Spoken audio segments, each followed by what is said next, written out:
Good morning, everyone. All right. All right, we're going to get started here. Good morning, everyone, and welcome to the Vancouver City Council meeting of Tuesday, December the 9th, 2025. And whoever put this package together, thank you for the Santa Claus Christmas tree and the snowman. It's pretty awesome.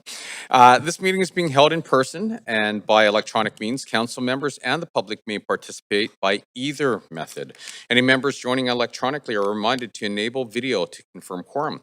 This meeting is being live streamed on the city's website and YouTube, and meeting progress will be updated regularly on X at Van City Clerk. In the case of an emergency requiring evacuation, there are two exits located beyond the glass doors and to the left. If the glass doors are blocked, please use one of the 4 additional exits on within this chamber here.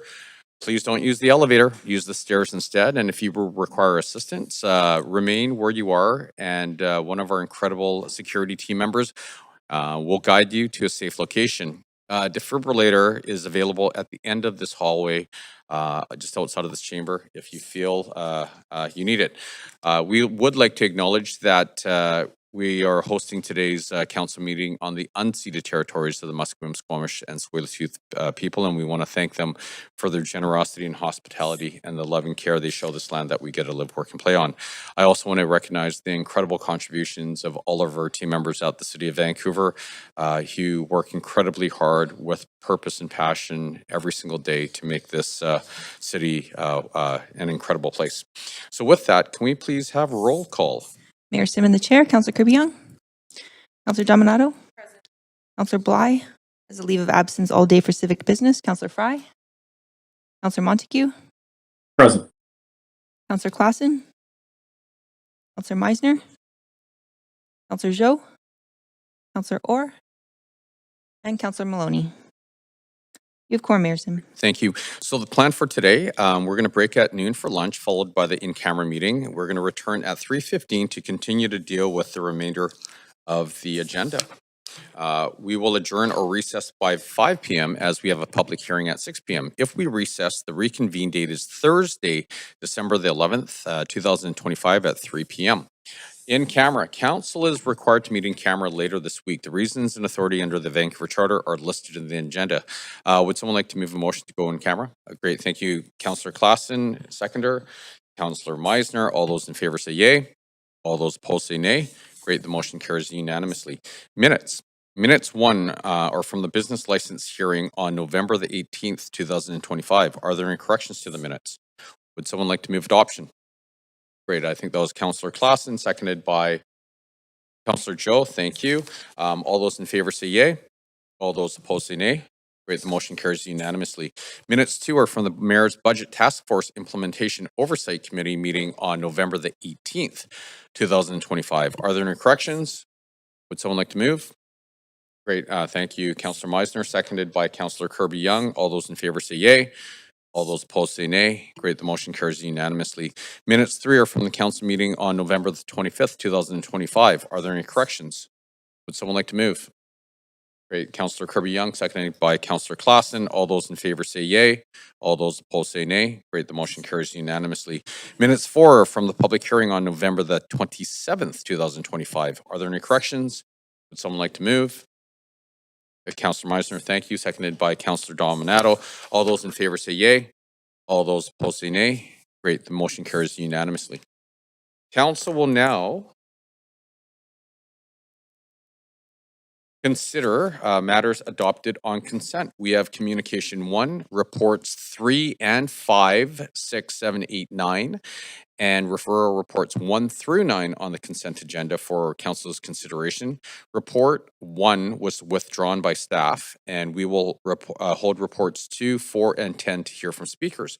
Council may adopt the recommendations for communication 1, reports 3, 5, 6, 7, 8, 9, and referral reports 1 through 9 on consent. Would any member like to hold any of the items for debate or questions to team members? Councillor Montague, please go ahead. Thanks, Mayor. Can you just hold communications 1 for me, please? Sorry, hold 1? Communication 1, yes. Communication 1, okay.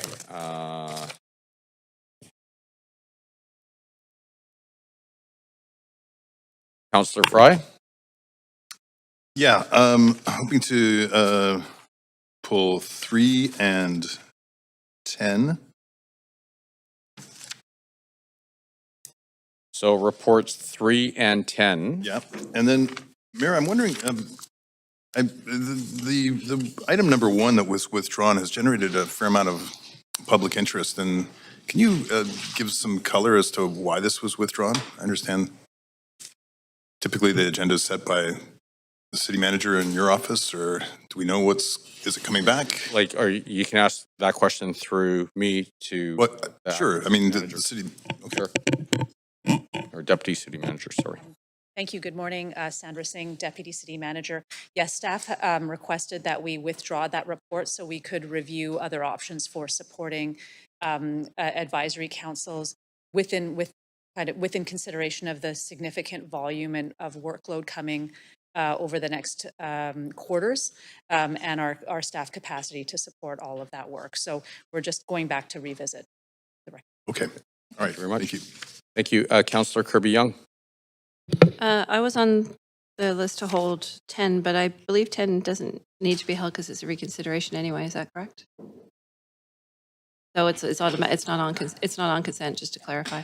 Okay. Report 10. So Yes. I will thank you for highlighting that. So Councillor you. Fry, we don't have to hold it because it's going to be discussed anyway. So, okay. Seeing no one else in the queue, I just want to make sure I get the math right. Okay, so before we consider the consent agenda, if anyone believes that they have a conflict of interest, now is the time to declare it. Does anybody wish to disclose a conflict? Seeing no one in the queue and no one's hands up, we are going to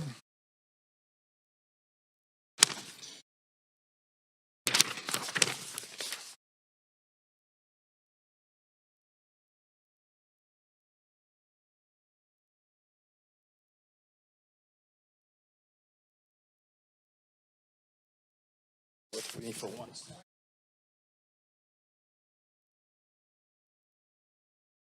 Okay. So don't have that.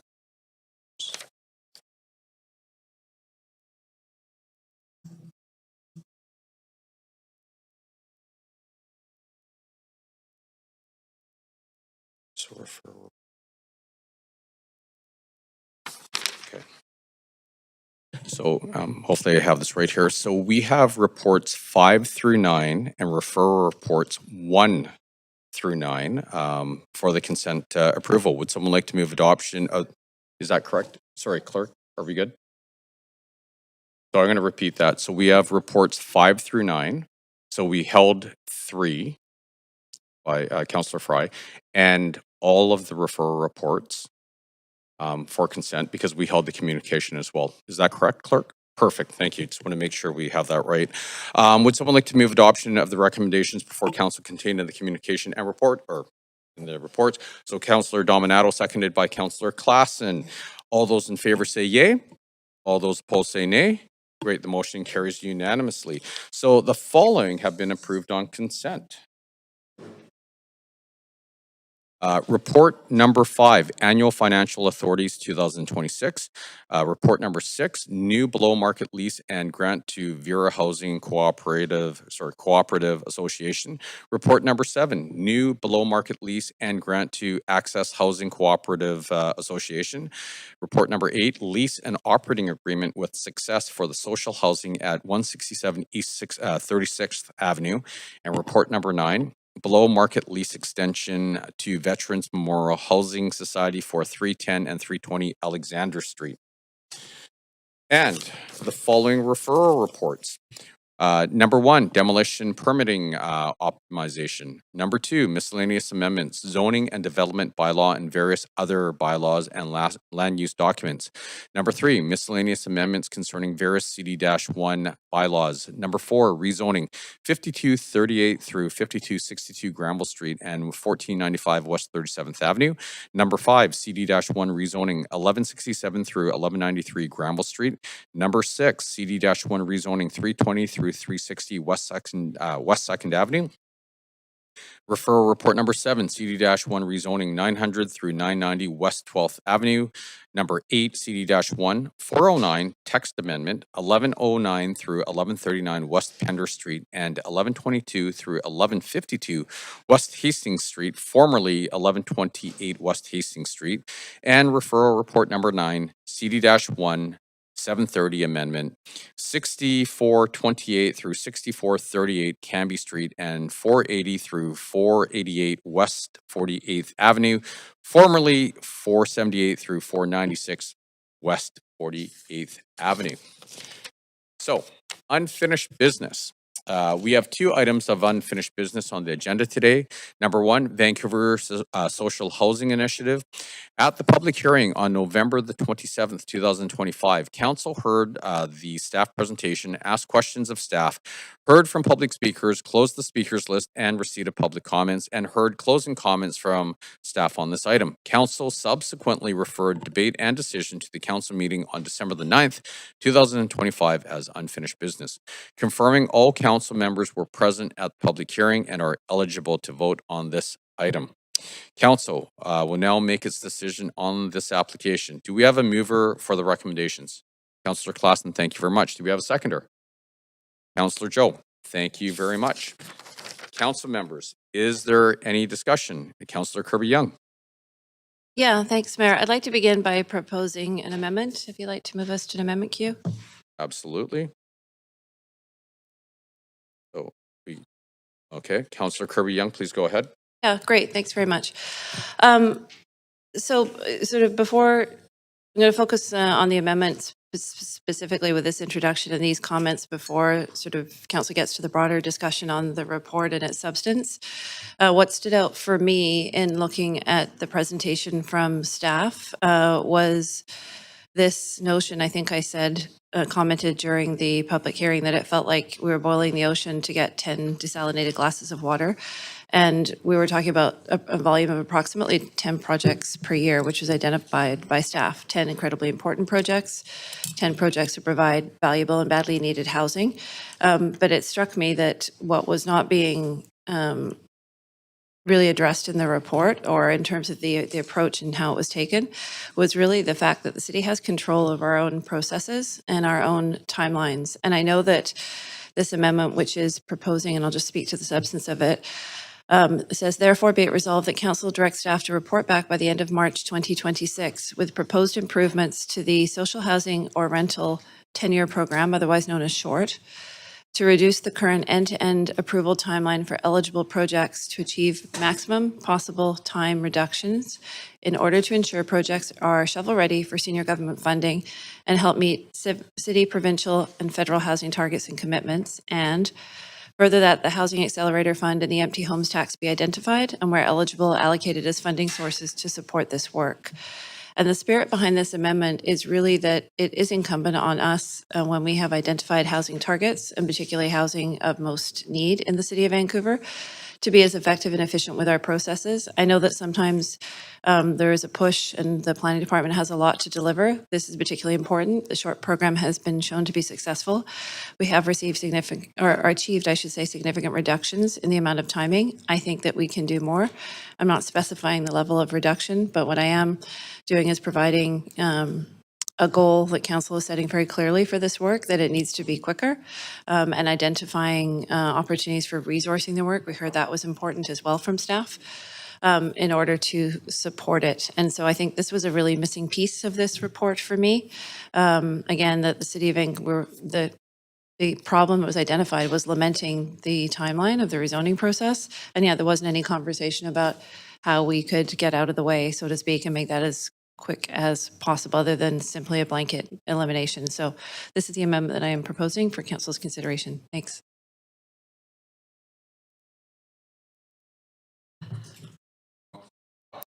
Thanks, Chair. Through you, a question for the mover of the amendment. How does this affect the sort of the typology, this social housing initiative? Clearly garnered a lot of attention about the 20-story towers in a number of areas of the city. Do you, what's your sense of how it will impact that?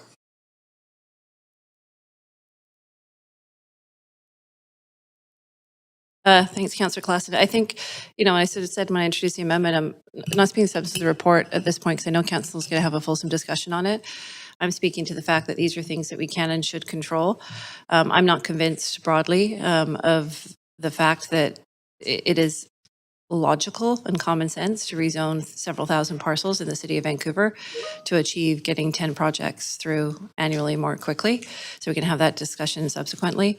But I think it was really, I think I asked the question during the public hearing around, did we look at any other ways to work this problem? And I think that this is one of them. Okay. Thanks very much. I look forward to supporting this amendment. Thank you. Yeah, thanks very much, and thanks to Councillor Kirby-Young for moving this. I think, considering the issues that we're trying to address here in terms of speeding up the approval process for social housing to ensure that financing can be secured, this, to me, is the right approach. It was mentioned about the uptake of this initiative as proposed by staff to be 8 to 10 buildings per year. I think that this is really the right approach to address expediting those projects and delivering that social housing. What was presented previously, I just felt, to other comments, was just a really large hammer for something that I think that here at the city that we can address on the staff side, and that's expediting the timelines for those projects. There was mention around rezoning and parcels for 20-story towers all over the city. I don't think that's what we're trying to do here. The core issue is we're trying to speed up the approval process for these social housing projects, and this amendment achieves that, so I'll be supporting it. Thank you very much, Councillor Maloney. Thank you. I won't be voting in favour of this amendment. Rezoning is a time-consuming and expensive process. It's a barrier to non-profit housing. For a non-profit housing project, rezoning can easily take a year and add $500,000 to $1 million to the cost of a project. If we approve this amendment, we'll be stuck with rezoning, and even if we manage to make the short program, the social housing or rental tenure program, quicker, it currently takes 39 weeks or just over nine months, and there's an additional 16 weeks for the development permit. Staff told us that. We've just passed a 14% cut to Planning, Urban Design and Sustainability Department. The most effective way to reduce the time taken to approve social housing is to eliminate parts of the approvals process. By approving this unamended, we would have been placing social housing projects straight into the development permit process, which only takes 16 weeks. It would save time and money that could be the difference between a project going ahead or being cancelled. 53,000 parcels of land sounds like a lot, but it only applies to non-profit projects. But it could make all the difference to delivering more social housing in every neighbourhood, which is what we need, which is what residents have told us is required, and staff has told us what's required. I don't know how we can cut 14% from the planning department budget and then, with a straight face, ask for the short program to be truncated. What's going to fall off the list of things to do? What's going to take more time? We are in a housing affordability crisis, a housing supply crisis. This makes absolutely no sense.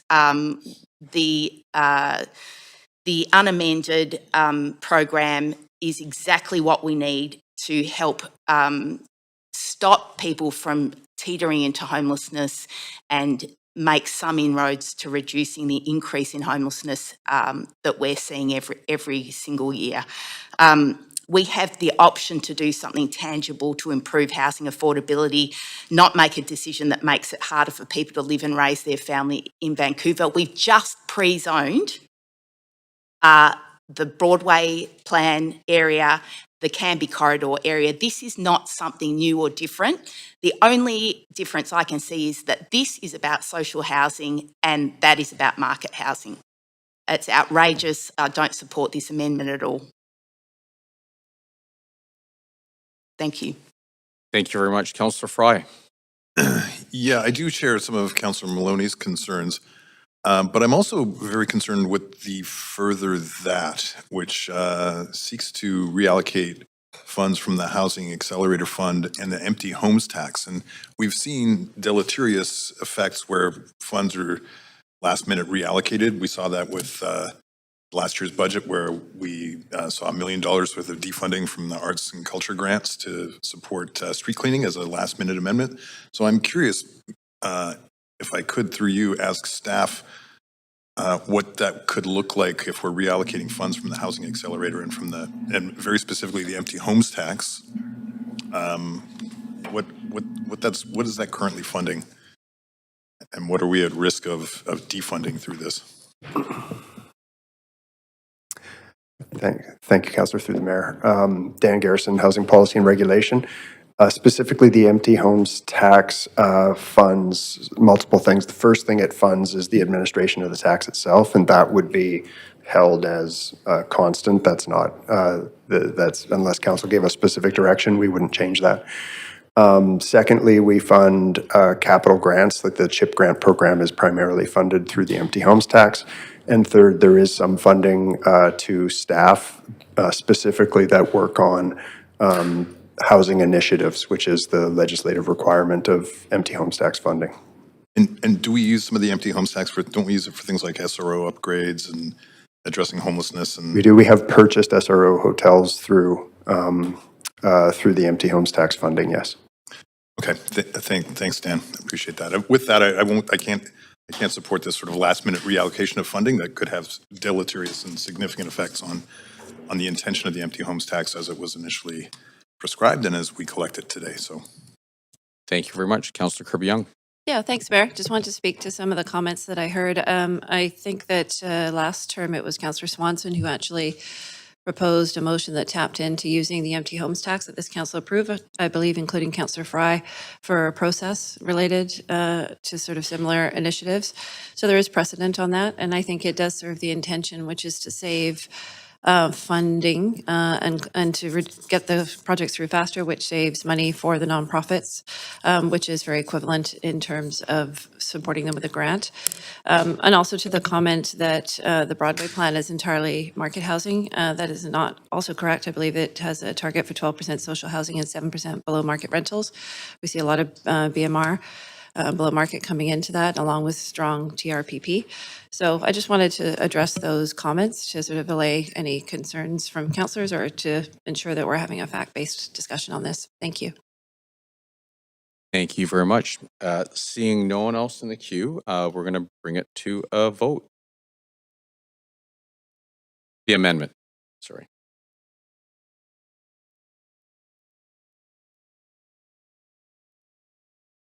Okay, that passes with Councillor Bly absent and Councillors Fry, Orr, and Maloney in opposition. Okay, so Councillor Klassen, you're in the amendment queue. Sorry. You'll be back on the main. Okay, I'm going to go to the main queue. And we will add Councillor Klassen, did you want to be added to the main queue or? Okay, well, Councillor Kirby-Young, you're on the main queue. Please go ahead. I will hold and come back on. Thanks. Okay. Councillor Klassen. Thanks very much, Mayor. Just noting the amendment that's just been passed by council from Councillor Kirby-Young, it would seem to me that the objectives that have been sort of laid out in the through the amendment would supersede this other work that has been proposed here. So I'm going to request that in the final vote that we are able to sever A, B, C, and D, and obviously include the amendment in the final vote. Thanks very much. Okay, great. Thank you very much. Councillor Joe. Yeah, thanks, Mayor. I just want to provide some final comments on this report. I think, I'm proud to be a strong per-housing supporter. In fact, unlike some other council member in this chamber, I have voted every single housing project that come before council in the past 3 years of the public hearings. My record is clear. I support building more homes, more affordability, and more options for Vancouver's families, especially the affordable housing. But we are discussing today for something that goes too far, too much, all at once. The initiative would fundamentally reshape our city by affecting 56% of all the residential parcels, more than 53,000 lots. Even more concerning, 37% of the city, over 33,000 parcels, would be effectively rezoned to allow 20 stories high-rise towers without requiring rezoning process, neighborhood planning, or meaningful public input. That's far beyond what Vancouverites were told, and far beyond what I originally supported. When council was first debate this concept, that was about 3 years ago, the direction was 6 to 12 stories building, a scale that fits into the neighborhood and reflects the kind of gentle mid-rise density that many communities can accept. I supported that vision. The proposal in front of us today is not that. It has shifted dramatically from mid-rise to 20-story high-rise across more than 1/3 of the city. This is not a small adjustment. It is a fundamental rewrite of Vancouver's zoning map. Supporting housing does not mean eliminate every check and balance or bypassing public input. We can streamline approvals without opening the doors to high-rise forms everywhere at once. Our job is to create homes where still protecting livability, infrastructure capacity, sunlight access, school catchments, and the unique character of each neighborhood. I want to support social housing, absolutely, but not at the cost of responsible planning and community trust. So for those reasons, I cannot support the report as it is in the current form. I really appreciate the amendment from Councillor Kirby because it will fast track the current social housing project by shortening the short program. So I like to support this amended report. Thanks, Mayor. Thank you very much, Councillor Meisner. Yeah, thanks. Just wanted to add a few more comments. We've asked a lot of Vancouverites over the past few years in terms of planning and development in our city, and I know that there's a lot of stress in neighborhoods as we work to accommodate more residents, whether that's in Broadway Plan, in Rupert Renfrew Plan, our multiplex program, Canby Corridor Plan. There are a lot of areas in our city that we have done a lot of planning work on recently to accommodate more residents, including social housing. We're also working on the Vancouver Plan, and that will be coming to council next year for final adoption of that ODP. This work, in my eyes, is really getting ahead of that. And to some of the points that Councillor Joe made, I think there's a lot of confusion in the public. I've certainly heard it from residents around what this initiative really is. But this is putting 20-story high-rises on all over the city with no public hearing, straight to development permit. We're talking about 20-story social housing high-rises in neighborhoods that don't have any high-rises currently, from the north to the south of the city, right next to 2- and 3-story houses. And to me, those dramatic changes require much more public consultation than what we saw through this process. And we need to get to a place where we can at least get the public on side. The consultation results of this initiative, of the consultation that was done, showed overwhelming opposition among Vancouverites to this initiative. So I can't support that. And I think what we're doing here with this amendment from Councillor Kirby-Young is a much more thoughtful approach that is going to get us to the same outcomes in terms of delivering social housing across the city in an expedited way. And I think that's what we all want to do here. So I'll absolutely be looking to sever those other clauses because they don't align with what we're proposing here. Thanks. Thank you very much. Councillor Kirby-Young. Yeah, I think it's an important conversation, and I think everybody's aligned behind driving forward and trying to expedite the badly needed housing and social housing projects. I will say that social housing does require social license. There was overwhelming opposition to this because it differed so significantly than what was proposed, as Councillor Joe mentioned. And I looking at sort of the public engagement results, and you're in phase 1 and phase 2, an opposition overwhelmingly, if you include mixed support, is hitting 70-80%. That's very significant. And I think it's important to note that. I think we need to bring people along on how and where this would be. There's a number of notations in the presentation from staff that talked about providing relaxations for further height, for example, with a view to livability, things like the ability to plant mature trees, to have more setbacks. I think that we should be striving for that livability component for all housing, and not just social housing. But I think the challenge here is that this is coming ahead of the neighborhood planning process. And, you know, we've heard from staff that the neighborhood planning process can identify more precision for locating of sites where people can have the amenities and the services and supports that they need, as opposed to this sort of spray and pray, take a sledgehammer approach to the majority of the city of Vancouver. So that, I think, provides a more precision instrument. It's also an opportunity to further engage the city and bring folks along, and to look at the intersection between social housing and market and other tenure, and ensure that we are upholding things like livability principles, but that we are also providing some, I think, a more thoughtful planning approach, and providing the opportunity for residents, as we had committed with the Vancouver plan, to be part of that process and to understand how the fact that their neighborhoods are going to grow, density is going to come.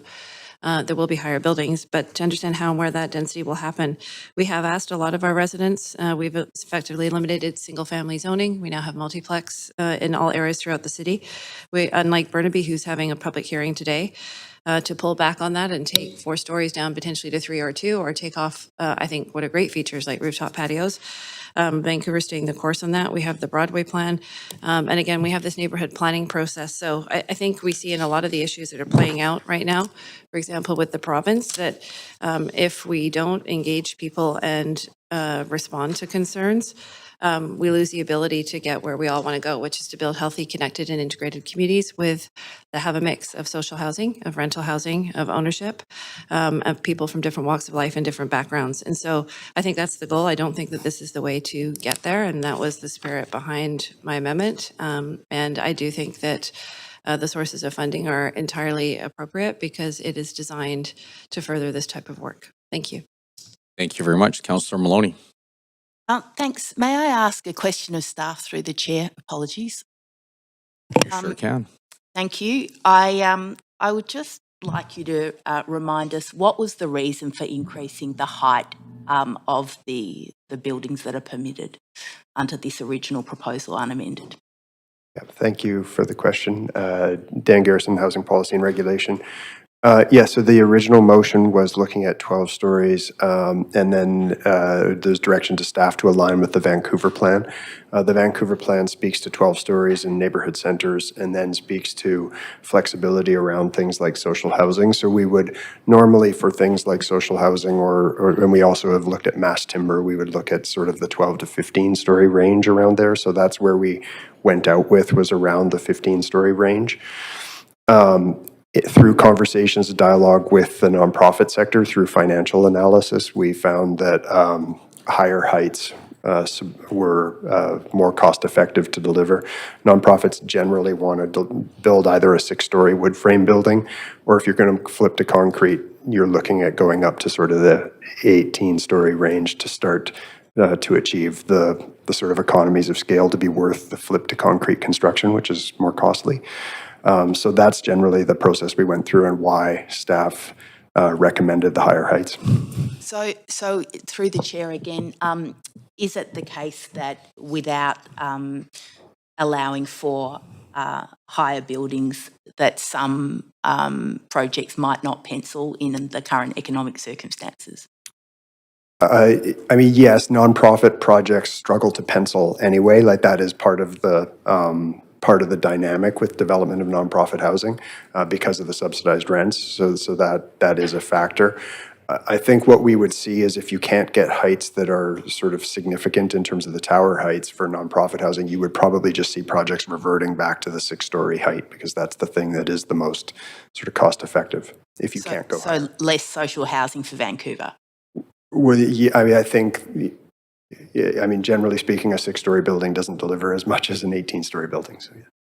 Thank you very much. Social housing, all housing is desperately needed as a matter of affordability, equity, and frankly, keeping our neighbours who have contributed so much to the cultural and civic life of this city from being priced out. I feel like no party or councillor can claim to be pro housing if they won't do the bare minimum to legalise and make financially possible social housing of all types, including co-op and supportive housing. Thank you. Thank you very much, Councillor Orr. Yeah, thank you very much. Just want to echo Councillor Maloney's comments. You know, and I think we both heard a lot of this on the doors in the by-election, that this is what is needed. And I will note that we will be hearing speakers today in a public hearing about social towers, social housing towers in the downtown east side. I think that it's reasonable to look at approving something similar across the city, and to note that this isn't necessarily supportive housing, and this is housing at about 30% hills, which can often be 64% hills, and this is housing that all Vancouverites need. This is housing that middle income people need, workers, teachers, students, seniors, and I just urge council not to step on a rake on this one and approve this deeply needed housing for lower income level people. Thank you. Thank you, Councillor Clausen. Thanks very much, Mayor. So, yeah, I think aligning with some of the comments I've heard from others in the chamber, you know, we've actually been, during this term and previously, been asking Vancouverites to come along with us on this journey as we try and create more opportunities for more housing within our city. And so, you know, plans like Broadway have not only provided that pathway potentially, but it's also created some concerns from community that we've heard repeatedly and other ones. And I hope that that a happy median, I ultimately have faith in how we plan and deliver on that housing. And same with the Cambie corridor plan that we also approved, and Rupert Renfrew that's coming forward. The multiplex plans that we approved a couple of summers ago are now we're starting to see them come out of the ground, with, you know, some people having some concerns about them, but I would say that by and large they have been a pretty successful building typology. But you know, what I heard from our staff just now is that we're letting economics drive the direction of our cities, neighborhoods, rather than principles of livability, which I'm sure were taken into account through the work of our staff. But at the end of the day, that going from 12 to 20 is certainly a red flag for me, that, you know, we have to look very carefully at how we're going to do this and not just let the almighty dollar make that decision for us. You know, there's a broad sense out there that the 6-story wood frame is a typology that the economics work on it. You can have in some of these buildings well over 100 units, and have a good portion of that set aside for below market and social. So that, I think, is just I think has to sort of feed into our conversation in this one, and not necessarily take a big swing on this one. And I should note that there was an initiative that came to this chamber not too long ago where could have potentially built 1,400 homes, but it failed because we did not have support from enough councillors in this chamber. That was a lot of housing that we could have been brought online. Unfortunately, it didn't happen here. So I think we have to really just focus on making sure we work with our citizens and make sure that we're able to support them in their goals, and also create conditions for the kind of housing that people can afford in this city as well. Thanks very much. Thank you very much, Councillor Fry.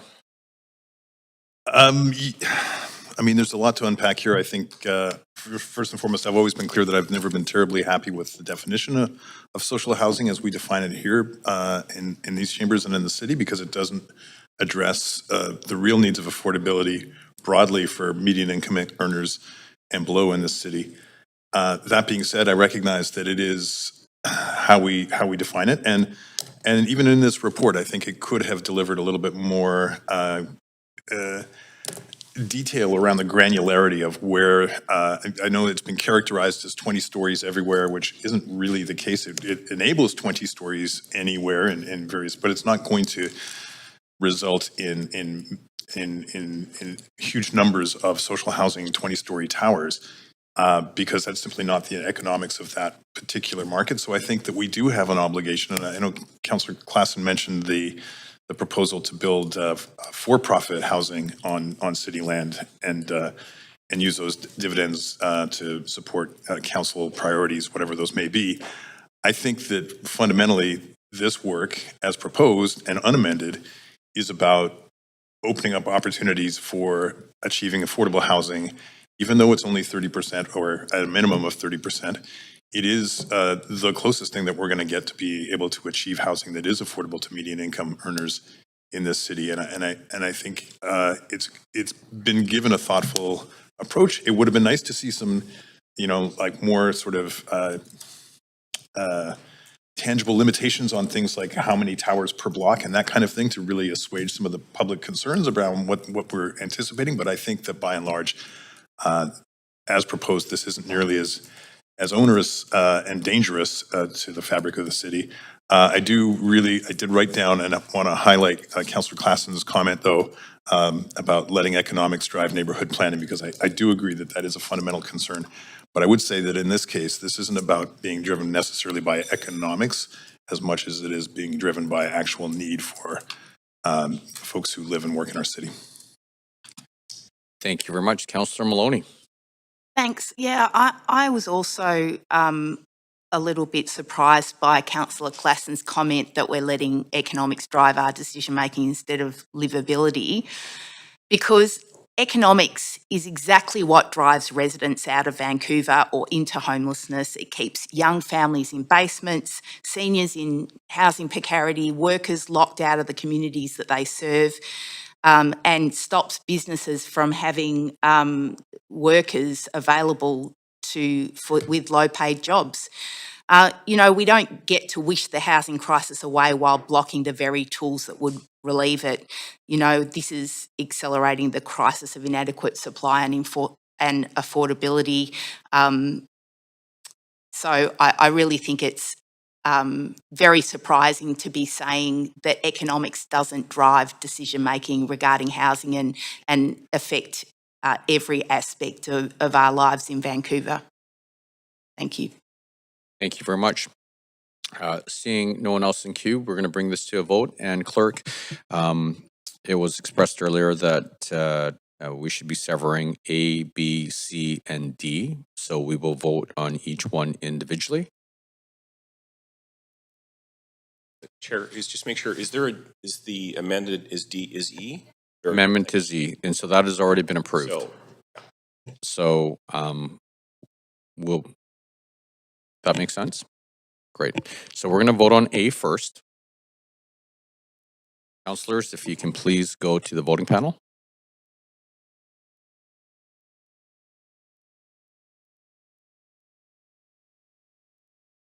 Okay. And that fails with Councillor Bly absent and Mayor Sim, Councillors Kirby-Young, Dominato, Montague, Klassen, Meisner, and Joe in opposition. Okay, so now we will go to B.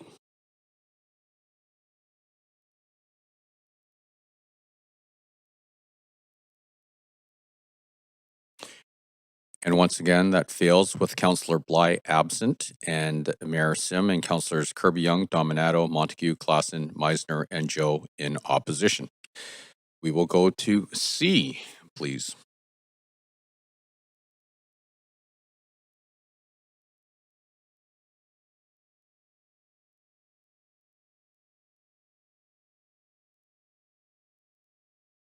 And that fails as well with Councillor Bly absent and Mayor Sim, Councillors Kirby-Young, Dominato, Montague, Klassen, Meisner, and Joe in opposition. And we will vote on D now.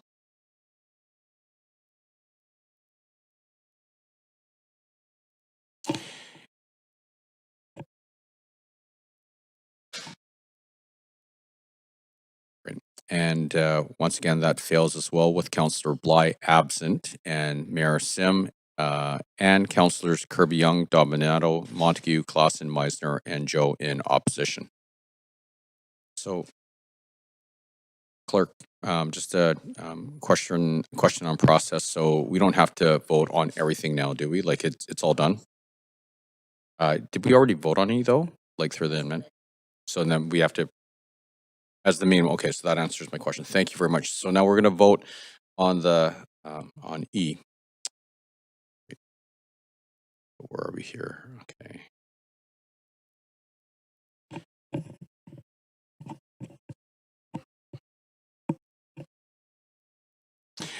And that passes with Councillor Bly absent and Councillors Fry, Orr, and Maloney in opposition. Okay. So that completes unfinished business item 1. So second item on the agenda is CD-1 rezoning 1150 Barclay Street. At the public hearing on December the 4th, 2025, council heard from staff heard the staff presentation, asked questions of staff, heard from public speakers, and closed the speakers list and receipt of public comments. Thank you very much, by the way. Heard closing comments by the applicant and staff and asked questions of staff following staff's closing comments. Council subsequently referred debate and decision to the council meeting on December the 9th, 2025 as unfinished business. Council members who were absent for this item at the public hearing will need to confirm they review the proceedings they missed and are therefore eligible to participate in debate, discussion, and decision. Councillors Bly and Fry and myself were absent for this item or portions of the item. And so Councillor Bly isn't here. Councillor Fry, have you reviewed the proceedings you missed and will you be participating in debate, discussion, and decision? Okay. Awesome. And for myself, I have and I will.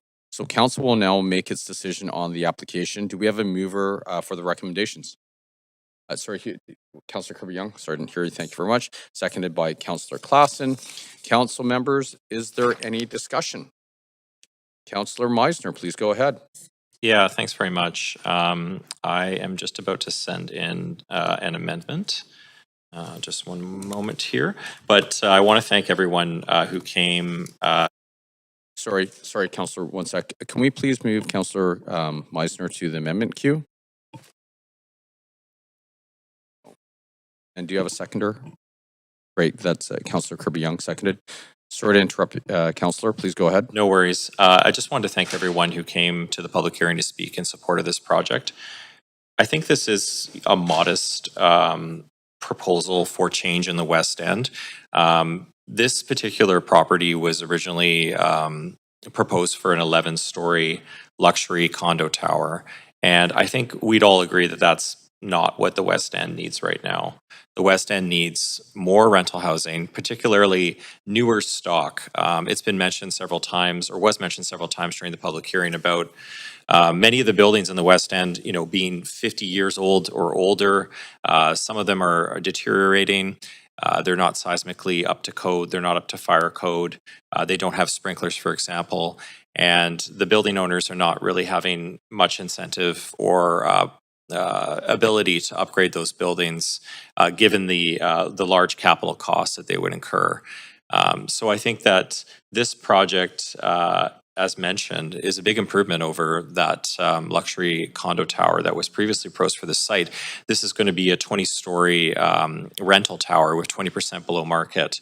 And I think we heard some really encouraging words from the applicant in terms of some of the levels of affordability they're wishing to achieve there. But another thing that really impressed me about this proposal is all the engagement that the applicant did with the community, particularly the seniors in the West End. Many seniors who are attending the West End Seniors Network meetings, going to events, visiting their current building right now, but also the limitations that current building has. They don't have a kitchen right now. It's quite an old space in an old city-owned building, and they've really outgrown that space, and they're looking for spaces to connect. And this application is going to provide the West End Seniors Network with a dedicated space. So I've prepared some language around an alternate, or around an amendment, and also to secure that space for the West End Seniors Network. Great. Thank you very much. Councillor Klassen. Thanks, Chair. Through you, is it possible to identify how this amendment changes? Is this a full strike and replace? Are there particular clauses that have been changed here? And I know that one of the items that that I've been thinking about since public hearing is the discussions that were raised by speakers around the covenant, and in particular the commitment was made later on by a representative of the applicant around the 175,000 versus 100,000. So I'm just wondering if that's reflected in this amendment. And we can pause there if that. Oh, Hello. staff here. Just shockingly show up here. Thanks for the question. So the amendment that you see on the screen is a strike and replace of the resolution that's in the council report. One of the report was refused. This is now our standard structure to support the application if council so chooses. We've also prepared alternative resolutions that can be moved separately after this if you'd like to secure either the seniors amenity space on the first floor or any of the below market units for seniors use as well. Those could be separate motions following this. It just works structurally a bit better if we do it this way. Okay, good.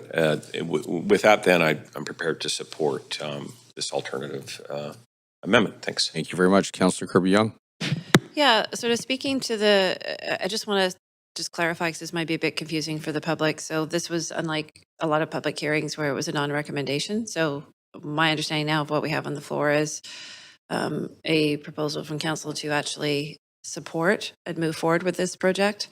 I am supportive. I wasn't sure about it, to be honest, at the beginning of the public hearing, because I know that there was a lot of intention in the West End plan around putting the density onto the corridors and maintaining kind of the leafy character within the neighborhood. But as the public hearing went on, and we sort of heard from staff, there seemed to be sort of some odd assumptions around this was trying to prevent multiple towers in the block, et cetera. It's fairly close to the main streets. It is badly needed rental housing. And I think importantly, it provides a very valuable community amenity working with the West End Seniors Network in the provision of the approximately, I think it was just around 900-ish square feet to provide them with an opportunity for either gathering or to make additional meals. And then we heard from the applicant during the proceedings that they were willing to covenant on that space. So I am interested in supporting something of that nature, and I think also to increase their contribution towards, they were making a cash contribution towards supporting meals.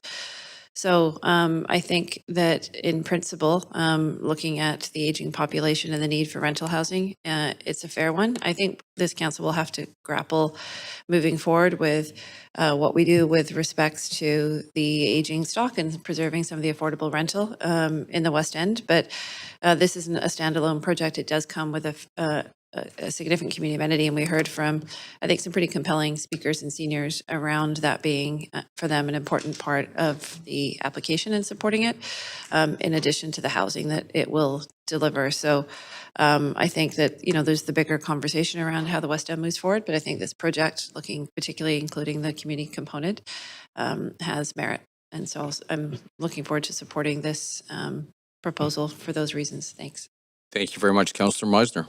Okay, I'm back. I do have additional language, so I've sent in an amendment.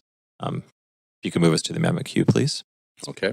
You are in the amendment queue. Okay, fantastic. So I did allude to this in my comments earlier around the West End Seniors Network and the I think really exciting possibility that they're going to have the space, amenity space in this new building for all the great programming and services they provide to seniors in the West End, which is a growing population that's looking for additional space. So we do have some new language here. This essentially it would secure the exclusive use by the West End Seniors Network or such alternative nonprofit organization, and it secures the space, which is the 907 square feet in the building. So that's the amenity space. So we did hear some questions and concerns from speakers during the public hearing who are really supportive of this project, but they wanted to ensure that that space would be secured for this use, and that's what the language of this amendment is meant to ensure. Great. Thank you very much, Councillor Claassen. Yeah, thanks very much. And thank you very much, Councillor Meisner, for these clarifications. I think it's really important. And truthfully, one of the sort of storylines that really resonated with me during the public hearing was the older population that is in the West End. And if you walk the streets of the West End, you recognize that. You recognize that this is a community where demographics are becoming very, very clear, and notwithstanding the fact that it has a broad, it has young families, it has people of all ages, we're starting to see much more people who are using scooters and walkers and so the elderly population needs to be really considered as we sort of move forward in the neighborhood. And with, the overwhelming proportion of that neighborhood's housing stock being very old as well, I think that this project comes across with its kind of satellite area for the West End Seniors Network as a way for us to kind of bridge that gap, create community, create and still retain that kind of leafy, wonderful park-like experience that you see in the West End, but with a building form that will allow for some affordable units in addition to this seniors amenity. So for that reason, those are the things that really, came across to me during that meeting, and I respect the fact that there was a lot of thought and consideration put in by staff on this one, but I do think that the right decision would be for us to move forward with this project. Thanks. Thank you very much. Councillor Kirby-Young. Yeah, thanks, Mayor. I just wonder if I can ask one clarifying question through you to staff.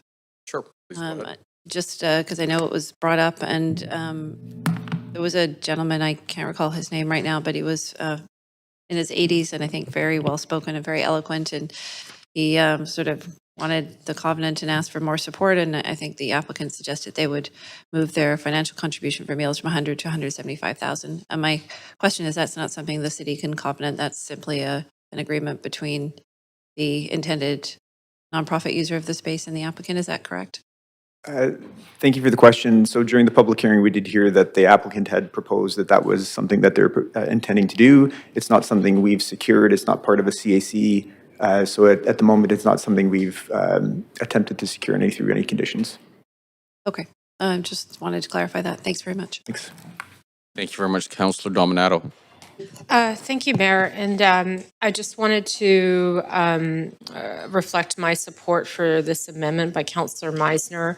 I think it, as was noted throughout some of the speakers, and also my colleague, Councillor Clausen, noted is the demographics in the West End, high number of seniors. And I think, and we know from population projections that we're going to have more seniors in the future. And many of us have had the opportunity to visit the West End Seniors Network their existing space. And this was noted, there's some limitations, including the ability to have meals together, which is really important. And, are we okay? Is this a new plan? Do you have a permit for that? Is this?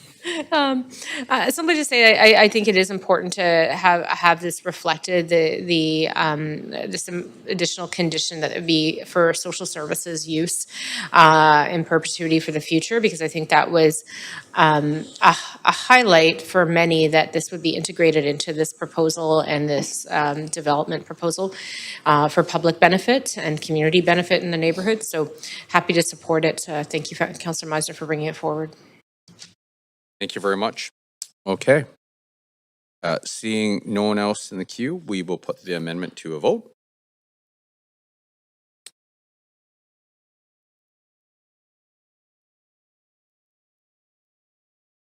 And that passes with Councillor Bly absent. Great. Thank you very much. Okay, so we will go back to the main queue.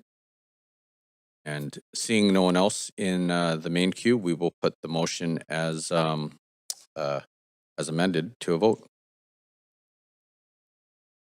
And that passes with Councillor Bly absent and Councillor Fry ineligible.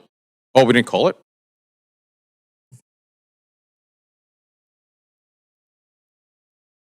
Oh, okay. That was very bizarre, but this is the final as amended. Okay, hold on a second. So what are we voting on here? Like basically. Okay, does that make sense to everyone? We're on the amended amendment. Okay, thank you.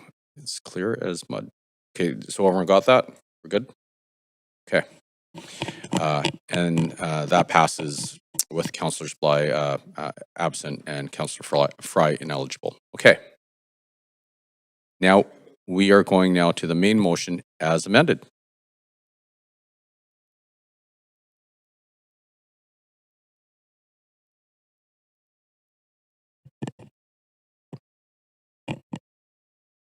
Councillors Kirby Young and Maloney, please. Great, and that passes with Councillor Bly absent and Councillor Fry ineligible. Thank you very much. Okay, so that completes unfinished. Sorry, I got this right here. Okay, that completes unfinished business item number 2. Thank you very much. Okay, so now we are going to go back to the main queue here. Okay, communications. Number 1, changes to the 2026 council meetings schedule. Before we begin this item, if anyone believes that they have a conflict of interest, now is the time to disclose it. Does anybody have a conflict? Nope. Okay. Councillor Montague, you held this item. You have up to 5 minutes to ask questions of team members. Yeah, thanks, Mayor. I'll be super brief. The March 3rd date in the report is a date that we will, council will likely not have quorum. So it's just a proposal to change the March 3rd date to February the 5th. And I'll leave that up for council discussion. Is there any discussion? All right. Seeing no one. Oh, Councillor Fry. Can we get some clarity on what's... sorry, we need a seconder. Second. Sorry, who seconded that? I'll second. Okay, Councillor Fry seconded it. Let's just pull it up. Can we restart Councillor Fry's timer? Yes, sir. I'm just curious what's happening on March the 3rd. Councillor Montague? Yeah, so there's a significant community event on that date, and basically I can almost guarantee that there won't be quorum. So there's been some discussions with staff, and there may be an issue a little bit with requiring an earlier referral with the earlier date from March to February, but hopefully staff can work that out. Thank you very much. Councillor Fry, is that it? I mean, it doesn't really say what the event is, but okay. Thank you very much. Councillor Dominato. Oh, I was going to note that Councillor Bly and I both have an FCM board meeting that week of March 3rd as well. Okay. Thank you. Thank you very much. Okay, seeing no one else in the queue, if we can put it. Okay, so it's not an amendment, it's just a change to the main motion. Okay, if we can all go to the voting panel and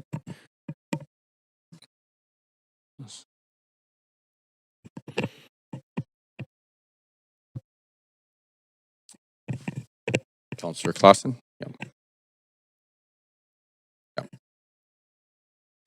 Okay, and so that passes with Councillors Bly absent and Councillor Fry abstaining. Okay, so count. One sec. Okay, so that completes communication number 1. So as discussed, report number 1, change to Council Advisory Committee's term dates has been withdrawn. So report number 2, amendments to Freedom of Information and Protection of Privacy Bylaw number 11451. Now, before we begin this agenda item, if anyone believes they have a conflict of interest, now is the time to declare it. Does anybody have a conflict of interest? Seeing none, this item does not have a presentation. Council members, you have up to 5 minutes to ask questions of team members. Are there any questions? And let's take a look here, main queue. Okay, seeing no questions, we are now going to hear from Councillor Kirby-Young, did you have a question or that's for later? A question? Great. Please go ahead. Yeah, thanks. There's a reference in the report that as a provincial comparator, I think that the average FOI cost the province around $3,000. I didn't see a city one. I'm just wondering if we have some perspective on what the city costs are to do an average FOI. Thank you for the question. We don't have a similar comparator. I wanted to capture a comparator that had already been published. It's very difficult to come up with a comparator because the scope and complexity of the requests vary from request to request. It involves records collection, involves staff expertise, multiple numbers of staff. So there's all kinds of different variables. Also, sometimes because we have a duty to assist, we have to often clarify with applicants in advance, which can take time. We also have to gather subject matter expertise. We have to go to third parties and so forth. So. Yeah, no, I appreciate that. I guess if that's difficult, but knowing that the province has quantified it and they have similar requests that probably require similar different staff and departments, have we engaged with them or reached out to see how they determine that? Because it would seem that that would be helpful. Yeah, I can actually I can look that up and I can follow up with that and follow up with the memo. Okay.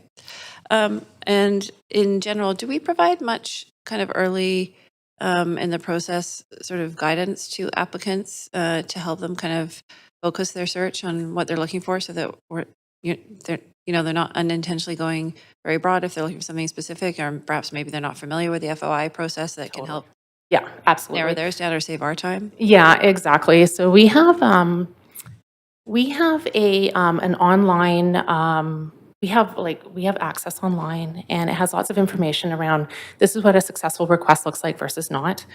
We have a proactive FOI release process as well. So that gives an applicant an opportunity to see if the information is already publicly available.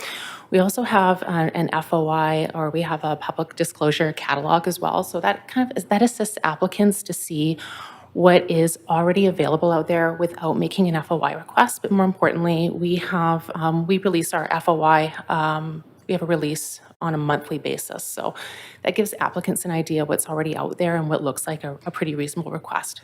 Okay, so things are automatically released every month. That's normal. Absolutely, yeah. Okay. We also have other proactive releases such as in-camera memos to mayor and council. We have there's all kinds of different publicly available information out there. So thank you very much. Yeah. Thank you. Councillor Dominato. Thanks, Mayor. Through you to staff, I did have a question. I see numbers have been fairly stable, the FOI request process, albeit it dipped in 2024, but now we're anticipating it's going to go up in 2025. Could you just provide council with some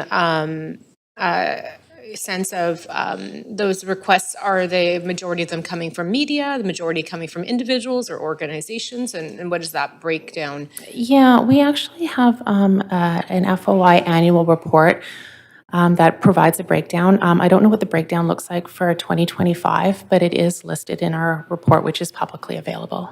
Okay, but off the top of your head, could you give us a sense? Typically with media requests, it's typically around 16%, between 14 to 16%. Sometimes it dips lower, it just depends. Communications will follow up on media requests, but if media is asking for documents, that's when they have to make an FOI request. Okay. And you highlighted that through, we have processes in place to release information monthly, plus we have the open data portal, correct? Which Absolutely. So if people are asking for items that may be available there, we can direct them to that, or is that correct? Absolutely, yeah. So if something's already publicly available, we will direct the applicant to that particular place. So City of Vancouver is a leader in making information publicly available, whether it's the open data site, FOIs, and our other public releases. And again, we have a catalog directing applicants if they need to say something is not publicly available. It may be available on a fee-for-service basis. So you can't get it through FOI, but you can get it on a fee-for-service basis. Yeah. Sorry, go ahead. And I have the applicant types. So I don't know if you want me to read that out about the breakdown from the annual report. If it's quick, because I have one more question. Okay, sure. So in 2024, we had let's see here, 17% from media, 8% from lawyers, 58% from individuals, businesses 7%, government bodies 1%, association business groups, or sorry, interest groups 7%. Okay, that's really helpful to give us a snapshot. And my last question is just around with the management fees, as I recall, those serve to, as you're working with an applicant to refine their requests, is you will give them an estimate of how much time is required to search records, depending on the nature of it. Might be a simple search, it might be more complex, but that is a guide and it's an estimate, but it could vary. Absolutely. Because it might take less time. Absolutely. Yeah, so what we ask, if anything goes for non-personal requests, anything over 3 hours, we charge $30 an hour. If it ends up, if we've overestimated, the applicant will get a refund. So we ask the departments, hey, how long did it take you to get this? We look at our FOI time for processing records. We don't charge for reviewing records. Thank you. Thank you, Mayor. Great. Thank you very much. Councillor Maloney. Question, what do you attribute the increase? There's been a pretty substantial increase in FOI applications since the end of 2022. What do you attribute that to? I've seen, I just think that there's lots of issues going on in the city. There's been an increase in interest, I would say, across all public bodies. So it's not just unique to Vancouver. I think there's just been an uptick because people are more aware of how they can get information. There has been a significant uptick, though, for the City of Vancouver in 2025, particularly since September. We're offering, again, to be open, transparent, making it as easy as possible for an applicant to submit a request.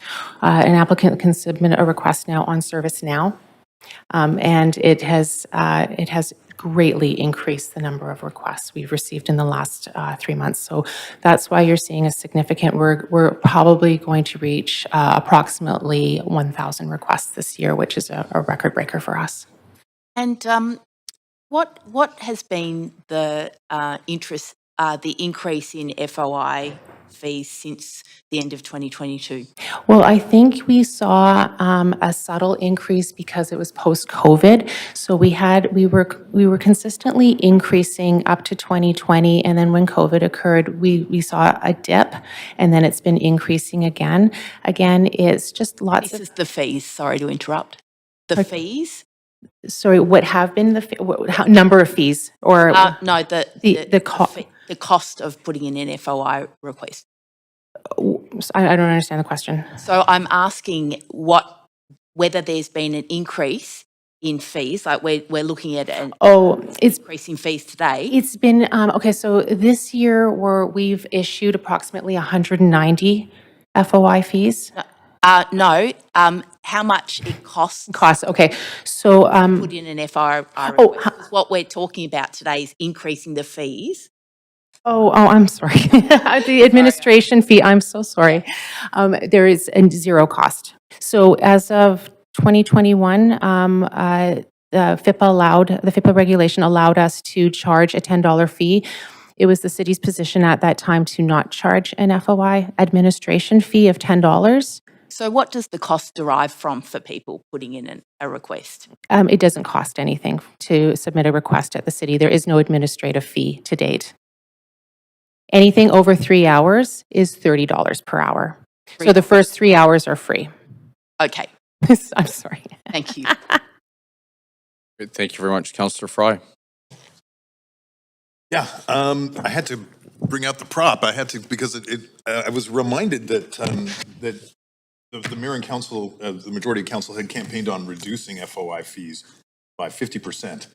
But if I'm capturing this correctly, and I'm saying that I don't believe that's come forward at all, but what you're saying basically at this point, we're cost recovery on FOI, less than not even cost recovery.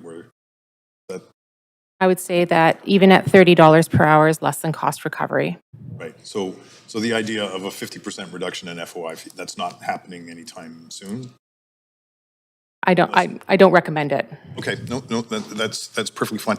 And so we're seeing this. You've marked a pretty significant trend upwards in FOI requests. is there anything you can anticipate that we can do to thwart that, or is it just going to continue to escalate is that just a trend of society in general, or? I feel like it's an ongoing trend. Again, the city has a diverse array of different projects and matters and issues. We're a fairly diverse city, so it does attract, and we have a diverse clientele, so it does attract a diverse number of different kinds of FOI requests and a large number. But it is a trend that is across all public bodies. Have we identified opportunities for more proactive disclosure on things that maybe we don't immediately? I mean, I've certainly been interested in seeing us release more information, particularly things that are like in camera, for instance, where Yeah. no longer protected necessarily. We have a quarterly in-camera release. Right, but it's pretty thin on the content. Is there any proposal or thinking that we might expand some of that material releasing? Well, to date, we do release quite a bit of material. Again, we do in-camera releases on a quarterly basis. We publish on a monthly basis the memos to mayor and council. Monthly basis, completed FOIs that don't contain personal third-party confidential information. We also publicly release on a monthly basis mayor and council calendars. We produce an annual report with metrics, and again, we have a catalog that shows routinely available information that's available, to direct the applicant when they have to make an FOI request or where they need to go if they need to seek a record on a fee-for-service basis. Okay, I would love to get a sense of where the trends are within our organization that we could maybe take a sense of a proactive approach to, like, oh, it looks like everybody's always looking for X, Y, Z. Maybe we can find ways to be more proactive on X, Y, Z. Not asking for that as an answer right now. I think it's just an interesting exercise. Okay, thank you very much. Thank you, Councillor Orr. Yeah, thank you. I just want a question around consultation, noting that, we had a letter today from the Canadian Association of Journalists. Were they consulted with before this, or is this sort of a unilateral kind of approach? No, journalists were not consulted on this matter. Okay, thanks. That's all my questions.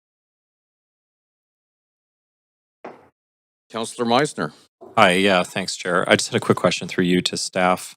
And I apologize if this was asked previously because I got a little distracted with the blinds opening.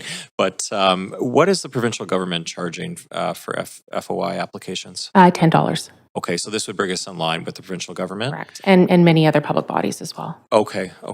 And that's just reflecting the costs that you were mentioning in terms of the average request. I saw in the report the average request, I believe it was for the provincial government, was around $3,000 in staff time. Is that correct? Correct. Okay. So is the intention that this, very nominal $10 fee meant to, I guess, discourage frivolous FOIs? Would that be accurate? That would be. I mean, it's just to help. Again, it's not to prevent us from producing information. We want to do that. We do get a lot of repetitive, and sometimes frivolous requests for sure. Okay, thanks for clarifying. Yeah. Thank you very much, Councillor. Okay, seeing no one else in the queue, we're now going to hear from registered speakers for this report. Public speakers should state whether they are in support or in opposition of the recommendations and may only speak once. I'll also ask speakers if they're residents of Vancouver if it's not noted on the speakers list. Our first public speaker is Robin Tavender. Hello? Hello, please go ahead. Hi, you can hear me there? We can hear you great. Please go ahead. Oh, wonderful. Okay, so I don't support this, and it seems like both the report and council are not really aware of this. So $10 is the maximum statutory fee under 13 sub 2 of the regulation. So this is the maximum fee. Now, this is a quasi-constitutional right, access to information. It's as though the Director of Labor Standards, rather than properly funding the department, decided that if you really wanted to apply for your, human rights, like information is a democratic human right, you had to pay a fee to prove you were really serious. And this is a problem, of course, across all public bodies, that this department is underfunded. That's why this fee has been introduced, because it can't operate, as the city staff said, on a cost recovery basis, nor is it intended to. The Department of Labor Standards doesn't operate on a cost recovery basis, so if someone is being mistreated by a public or private employer, although most public employees, of course, are covered by collective agreements and paid more than the minimum wage, the idea that they would have to operate on a cost recovery basis is silly. The Supreme Court has said information rights are quasi-constitutional. This sort of taxation is regressive. The $10 fee, someone who makes $10,000 a year, who might under 75(1) sub B of the Act, 5, whatever, qualify for an eventual waiver of fees, because there is a waiver of fees for the schedule of fees for searches of records. There is no waiver of fee for this. So it's a completely regressive and abusive tax that will inequitably harm the poorest people who may want to exercise their information rights. The increase is clearly because, as we have the internet and all these other democratic technologies, people are more aware of their rights and they're going to utilize these things more. I find it completely obscene that the city would do this. I understand the province has enabled it. It's not the city alone imposing this fee. But I completely reject the idea that poor people should be charged a regressive tax to access their information rights, which are not just statutory. This isn't like largesse on behalf of the state. This is because if these acts didn't exist, it would lead to the courts finding information rights under Section 2B or another section of the Charter, and then that might lead to an even worse position from a cost recovery point of view. So, and there already are some cases that suggest in certain cases 2B does cover access to information. So this isn't merely a voluntary statutory benefit. This is a constitutional program that's required of public bodies because they wield immense coercive power, collect immense amounts of information, and this is the only way that the people who are coerced into funding them can get access to that information. It's not like you're allowed to just set up your own government and do what you want. You're stuck in this plantation, especially if you can't afford to move somewhere else. So I strongly object to this. I think it's poor bashing. I think it's awful, and it just really upsets me that the city would consider imposing this fee. Of course, it's the province's fault for this really awful legislation in the first place. Freedom of information should be funded properly so that people can access their information and more fully participate in democratic society. Thank you. Thank you very much. Speaker number 2, Bob Matkin, please go ahead.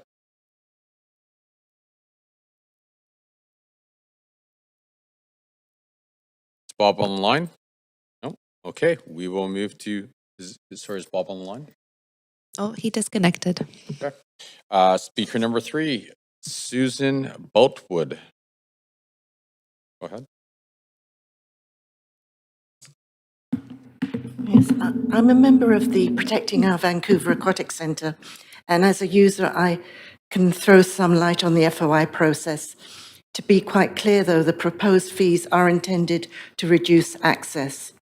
But if the city wants to further reduce the number of documents released to the public through FOI, this will not happen without addressing the root cause of the problem.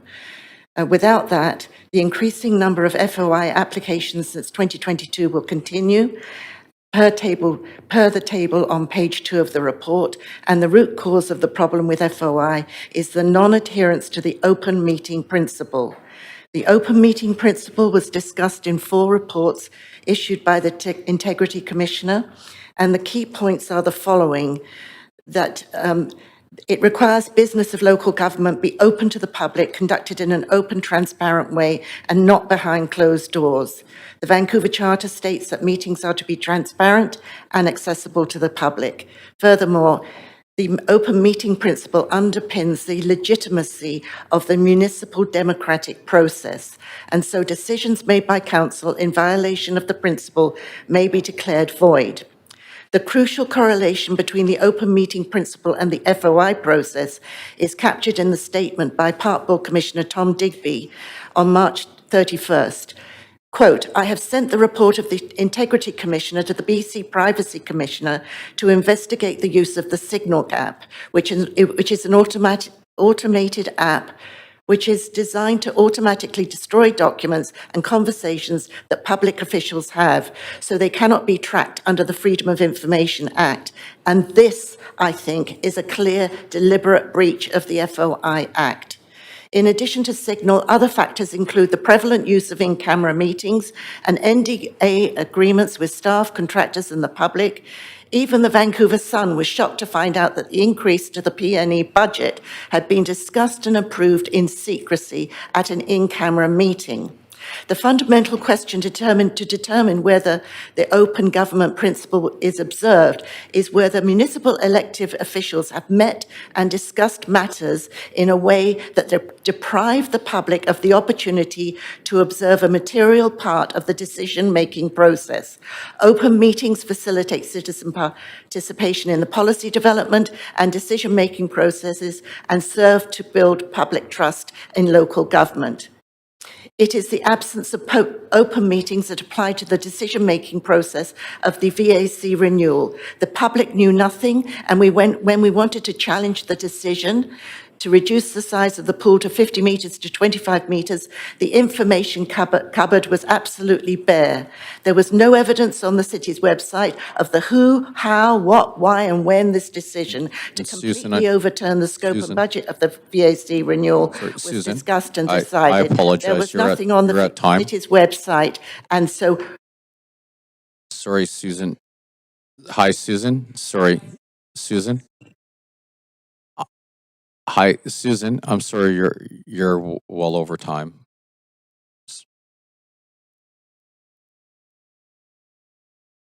No, I appreciate that. We do have other speakers, and but thank you very much for coming in and expressing your views.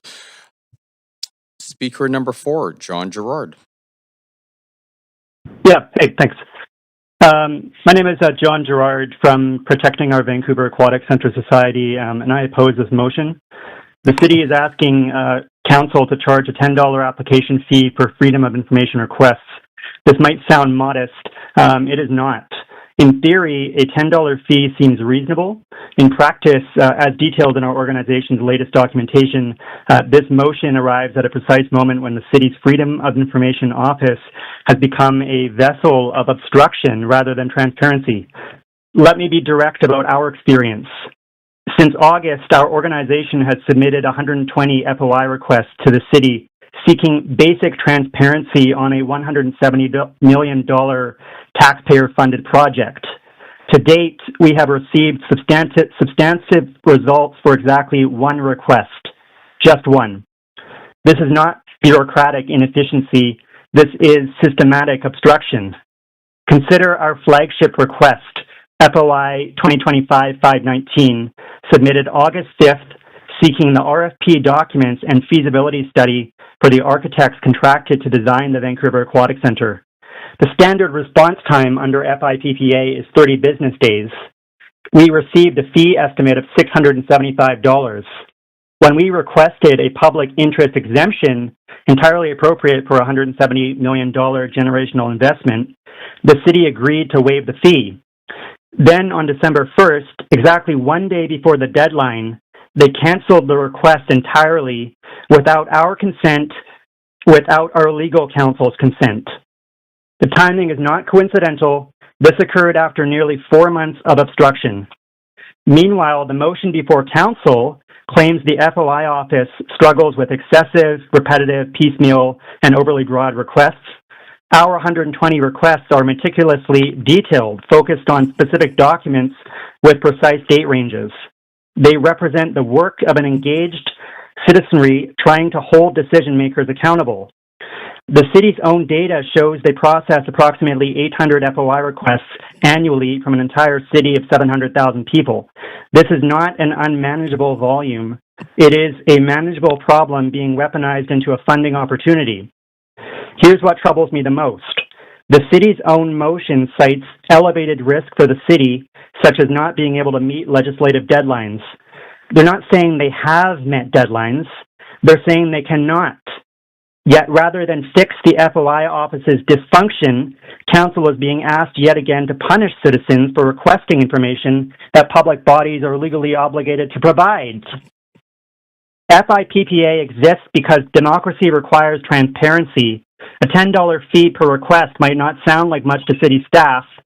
For a citizen, especially one pursuing 120 detailed requests, And John, I'm sorry, you're at time. to hold government accountable, it becomes a barrier. John, It I'm becomes sorry, a you're at tax time. on transparency. It becomes exactly what this motion. Okay, John, thank you very much. Sorry, we're at time, so we have to move on to the next speaker.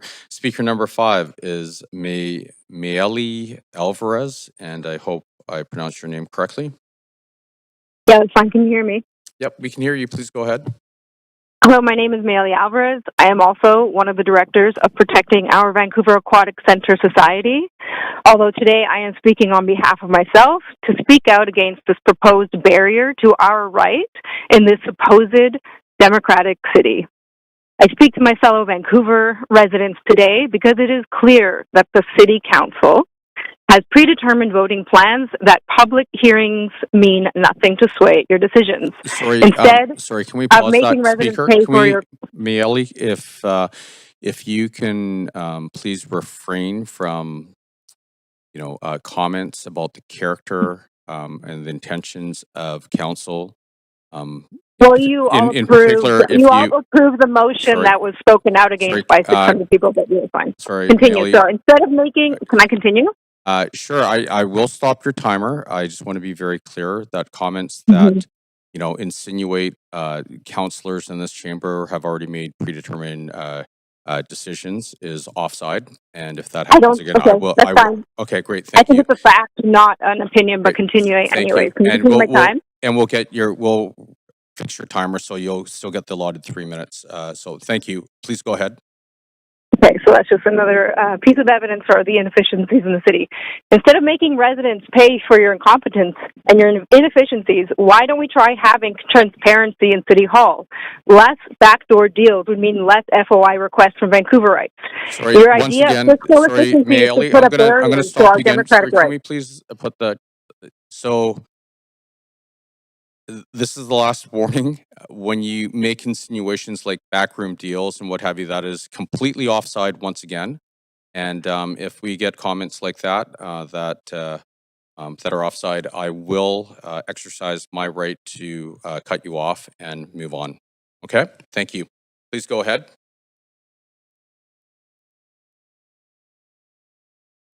Can I get an updated amount of time on my timer? You sure can. Yes, I'm waiting for that.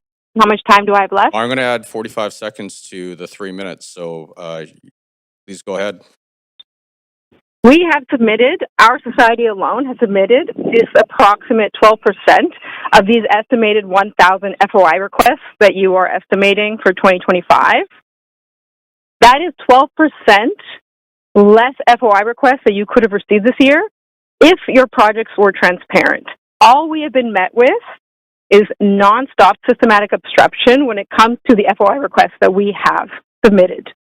So earlier, hearing city staff laugh and giggle when you are describing the fees and you keep repeating and dodging the question directed by, I think it was Fry.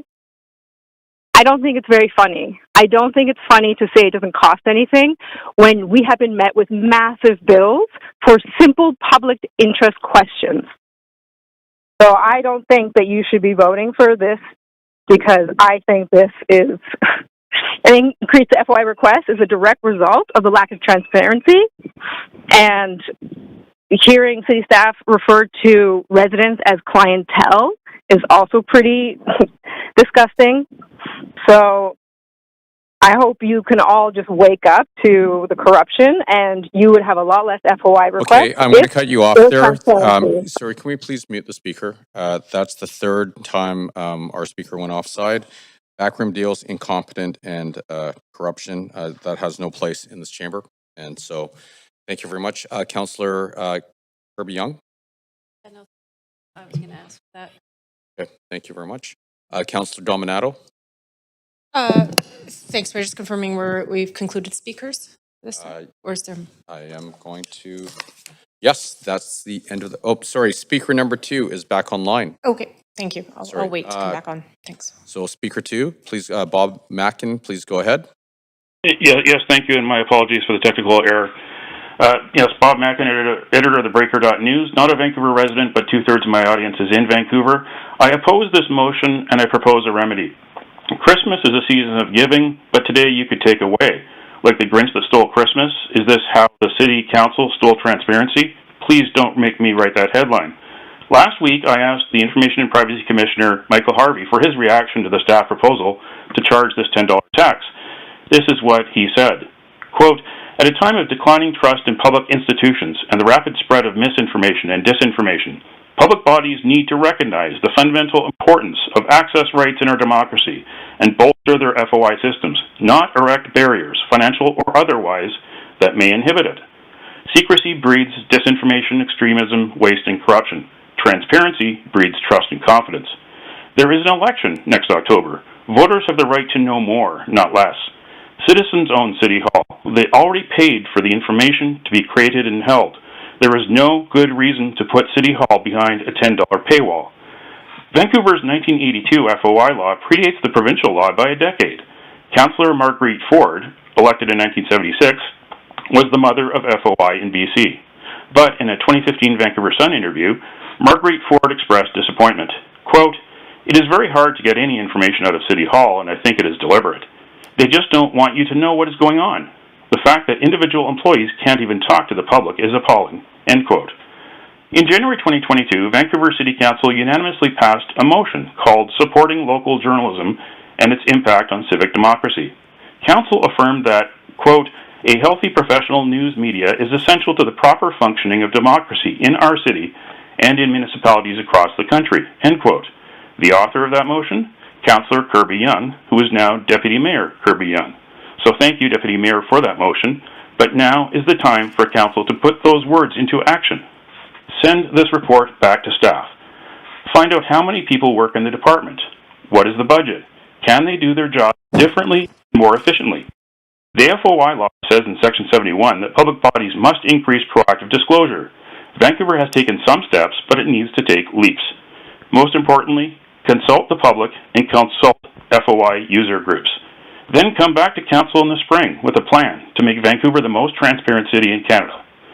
Censorship costs taxpayers money. Publishing saves taxpayers money. Be like the Grinch at the end of the story. Remember? Quote, "His small heart grew 3 sizes that day, and then the true meaning of Christmas came through, and the Grinch found the strength of 10 Grinches plus 2. End quote. Thank you for your time. And Bob, thank you for that holiday cheer. Okay, with that, sector, are we, oops, timer. So bear with me for 1 second. Okay, so that is the end of our speakers list. Thank you for everyone who came out and spoke. Would someone like to move a motion? Great. Councillor Dominato, thank you. Seconded by Councillor Kirby Young. Thank you very much, Council. Is there any discussion? Councillor Dominato, you are up. Please go ahead. Thank you. Thanks for that, Mayor.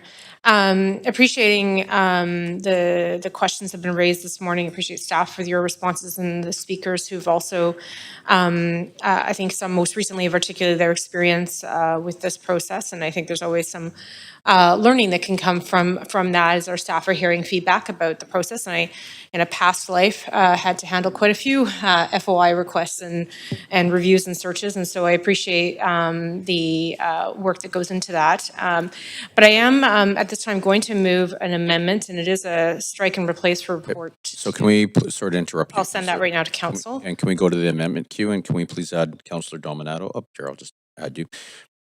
Please go ahead. Oh, and do we have a seconder? Great, Councillor Kirby. Thank you.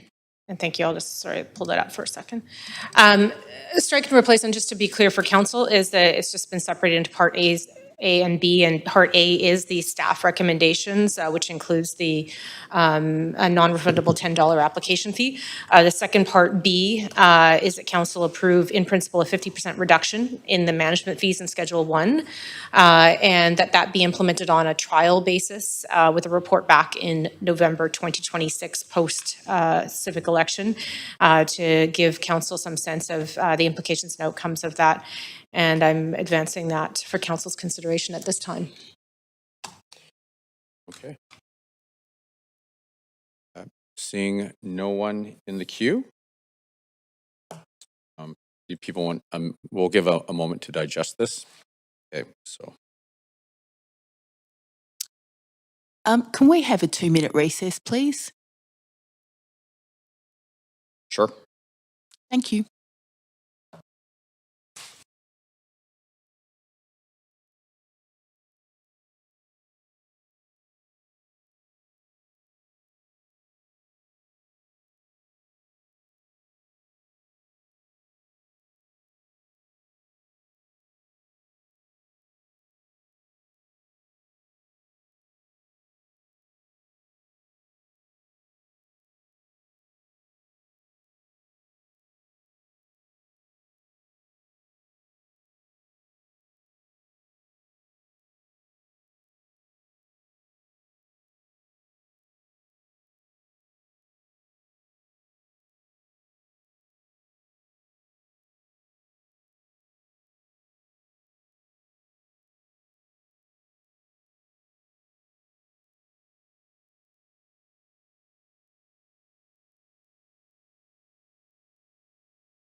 Everyone's had a moment to digest the amendment. So I don't see, oh, Councillor Fry. Yeah, it's a lot to digest, actually, Mayor. And because I'm not especially good at back of the napkin math, because this does, and I'm trying to scan this really quickly relative to what is in the FOI documentation, and given what we've heard from staff, what I'm wondering if staff might have some back of the napkin math to suggest what this proposed 50% reduction in FOI, which I appreciate is consistent with your platform document, but what that might cost given our current budget constraints and the proposed or the suggested increase of 32% from the previous year and ongoing. And I appreciate it's very back of the napkin, but we were just only seeing this for the first time, and obviously there's a lot of constraints on our budget, so I have no idea what this is going to mean financially. Does anybody?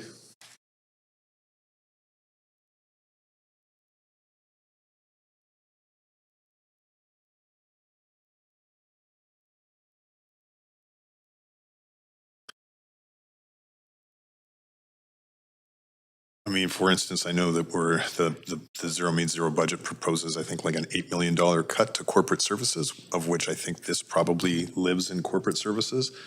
And so it probably is going to have to come from that department that's being cut by $8 million. And I do want to reflect that money's going to have to come from somewhere. We could ask for a couple-minute recess to come up with an answer. We'll take another 2-minute recess.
Oh, thank you. So that is 2 minutes. We'll give him a little bit longer.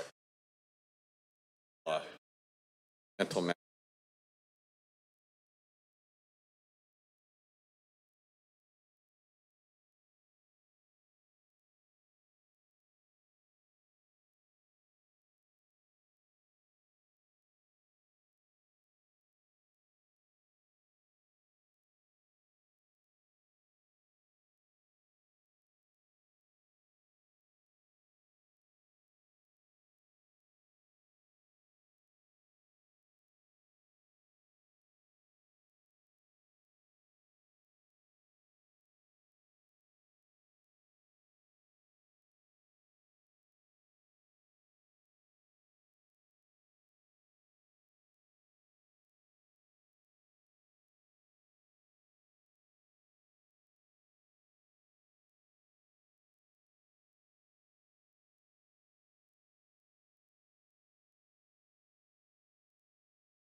Okay, Councillor Fry, I'm going to start your time back up, and please go ahead.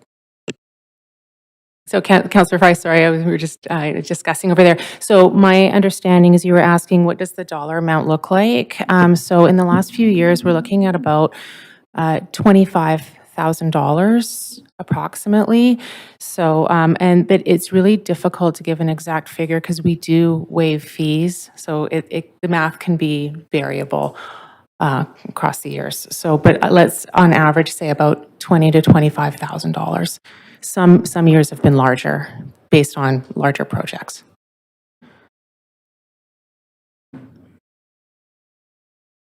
FOI fees cost us $25,000 a year to process. They don't cost, that's the charge that we apply. Those are the $30 after the first 3 hours for non-personal requests. On the whole, though, it's costing us about $25,000 a year. So a 50% reduction of those fees is going to be, will only cost us, or it'll cost us, I guess, $50,000 a year. Well, I don't know the staff costs for it's revenue costs. It's revenue. That's the revenue is approximately $25,000 a year.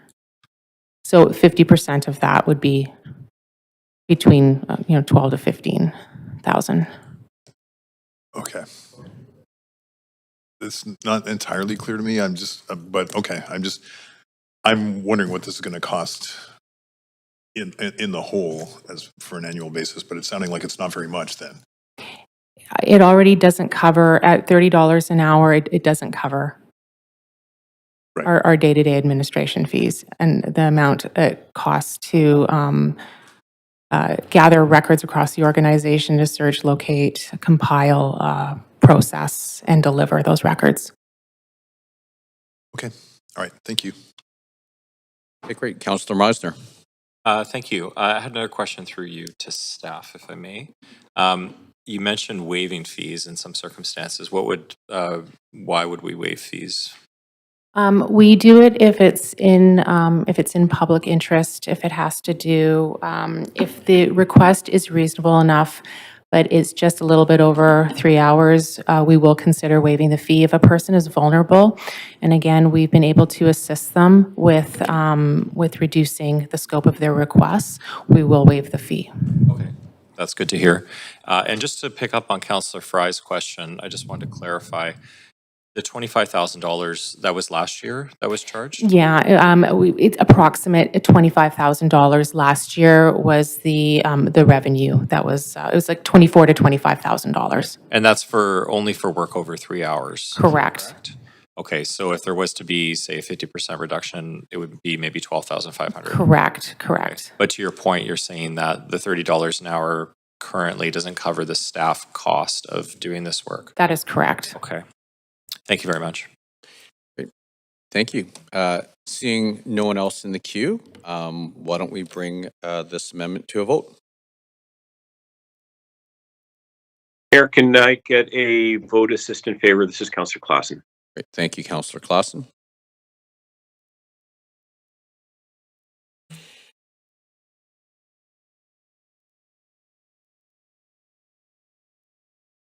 Good. Yeah. This is changing a couple of times, so I just want to make sure we got it right here. Okay, so that passes with Councillor Bly absent, Councillor Fry abstaining, and Councillors Orr and Maloney in opposition.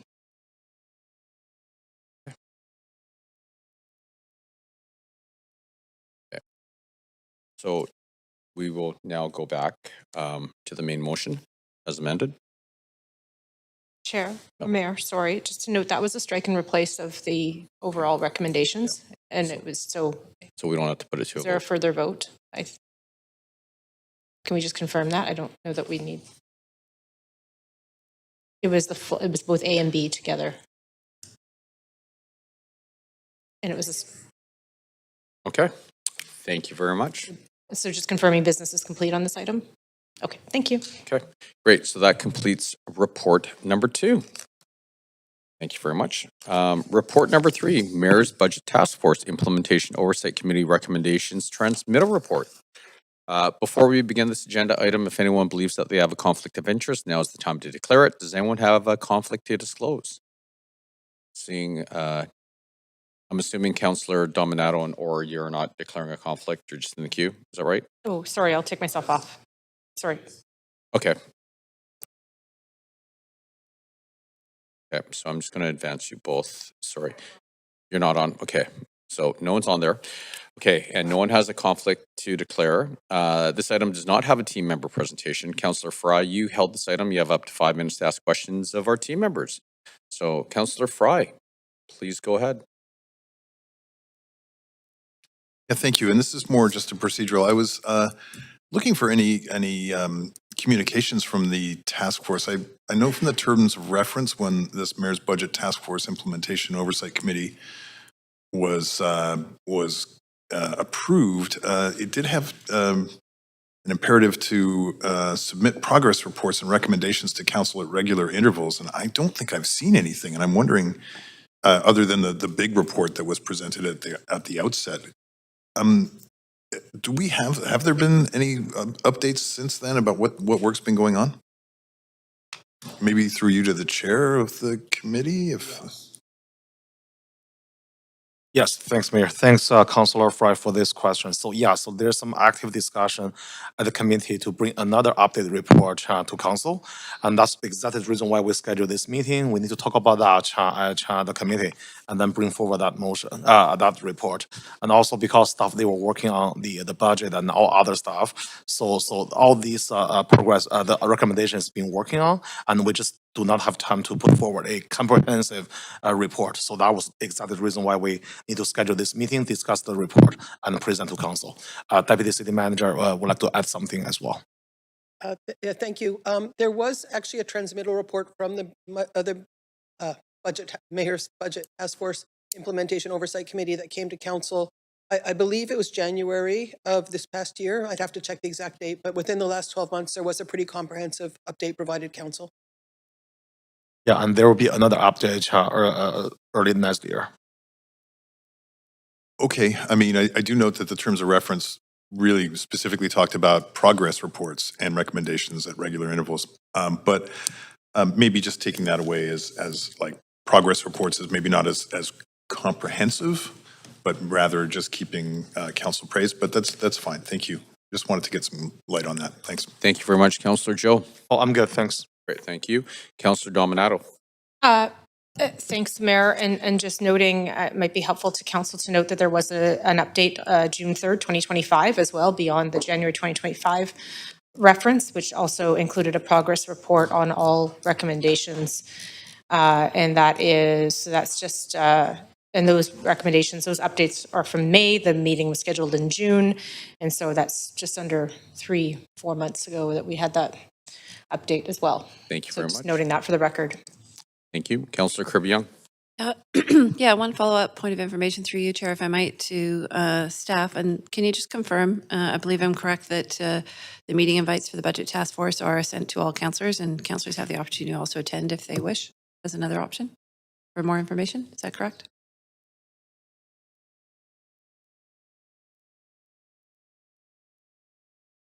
Yes, it was. That's what I said. My microphone. It's on? Oh, it's on? Okay. Sorry about that. I'm having some issues here. I believe so. I'd have to check, but it's my understanding that all councillors are invited to every meeting. Okay. Thank you very much. Appreciate that. Thank you very much. Okay, seeing no one else in the queue, would someone like to move a motion? Great, Councillor Joe, seconded by Councillor Dominato. Council, is there any discussion? I do not see anyone in the queue, so I'm going to call a vote. If we can please go to the voting panel.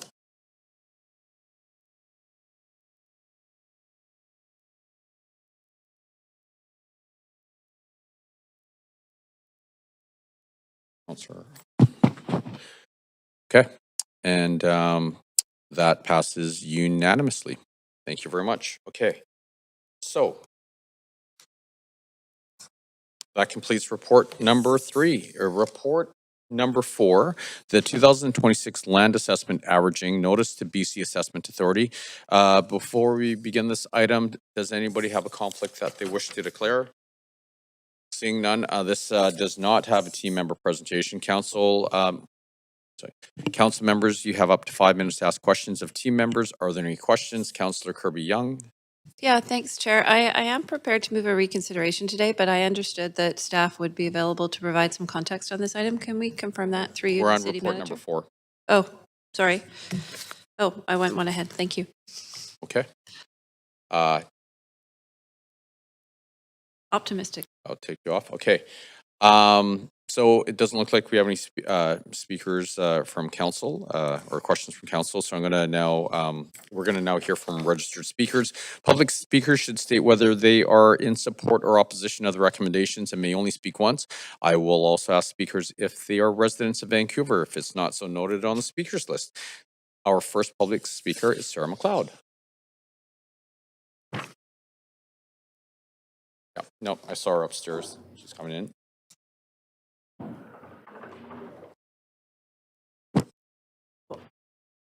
I won't take up too much of your time because I think most of my questions would be for the hearing when BC Assessment is here.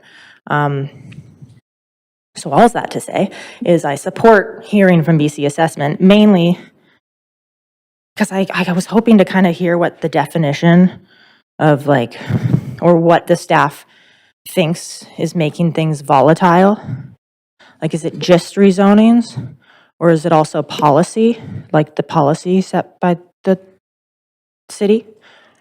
But yeah, then reading more of the report, I realized like these are probably, so hopefully I can make it on that date, but support to hear from BC Assessment. Sorry. Great. Thanks for coming in, Sarah. Okay, so that is the end of our speakers list. Would someone like to move? Yeah, thank you, Councillor Dominato, seconded by Councillor Meisner. Council members, are there any questions? Seeing no one in the queue, why don't we put this to a vote? If we could please go to the voting panel.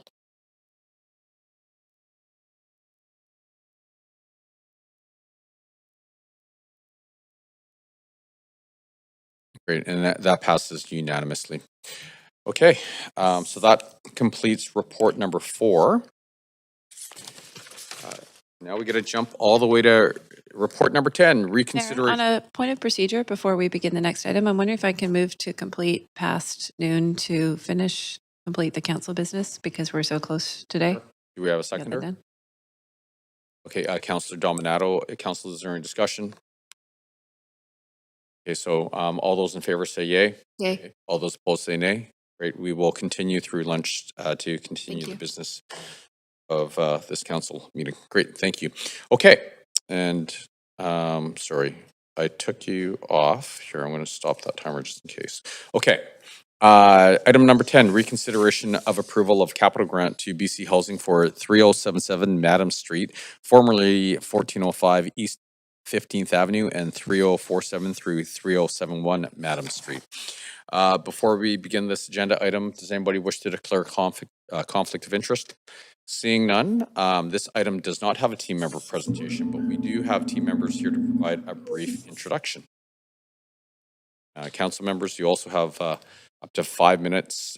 Sorry, did you want to give a brief introduction or? No? Okay. Council members, you have up to 5 minutes to ask questions.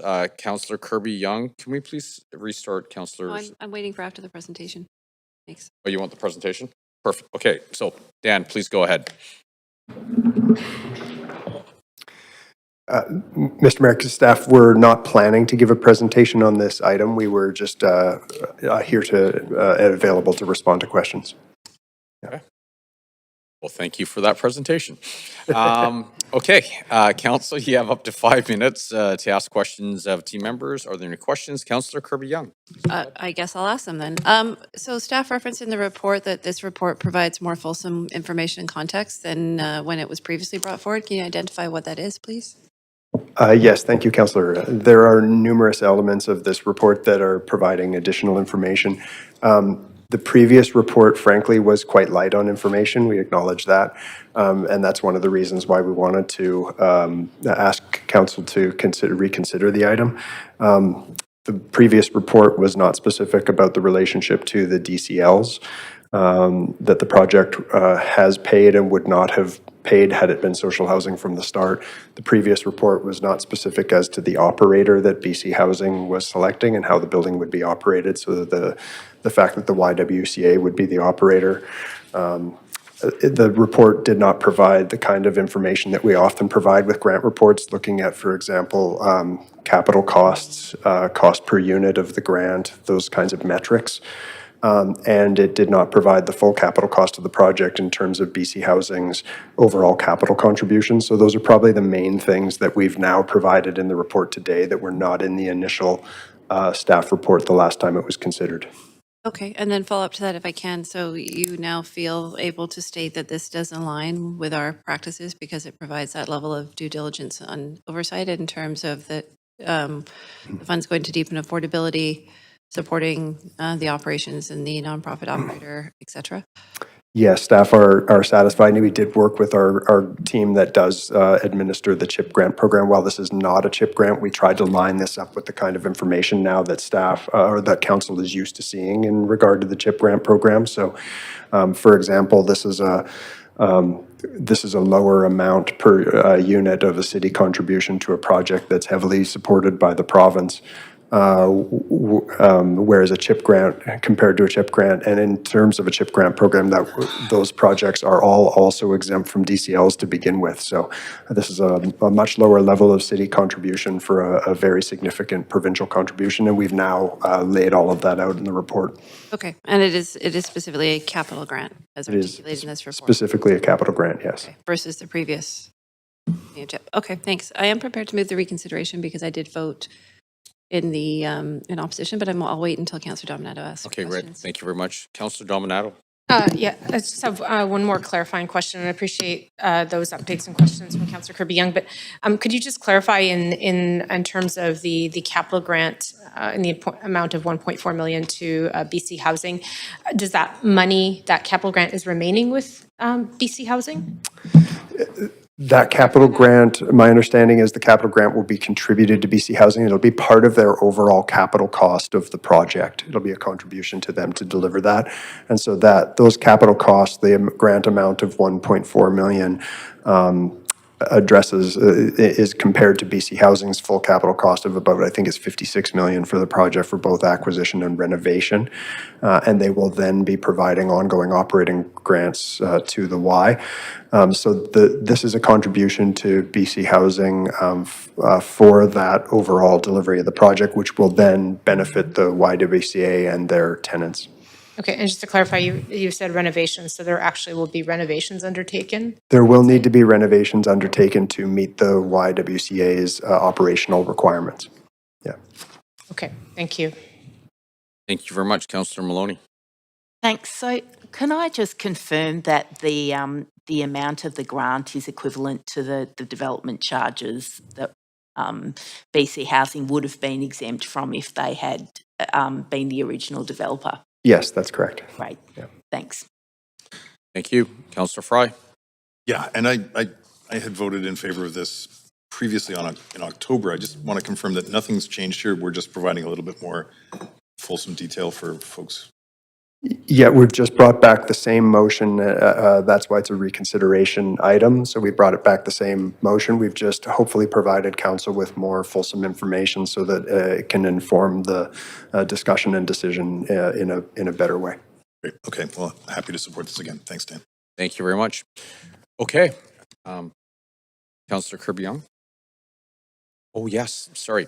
Okay, we're now going to hear from registered speakers for this report. Public speakers should state whether they are in support or opposition of the recommendations and may only speak once.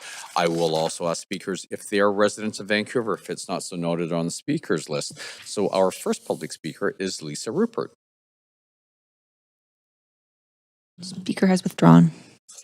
Okay, well, that's the end of our speakers list. So with that, let's see here.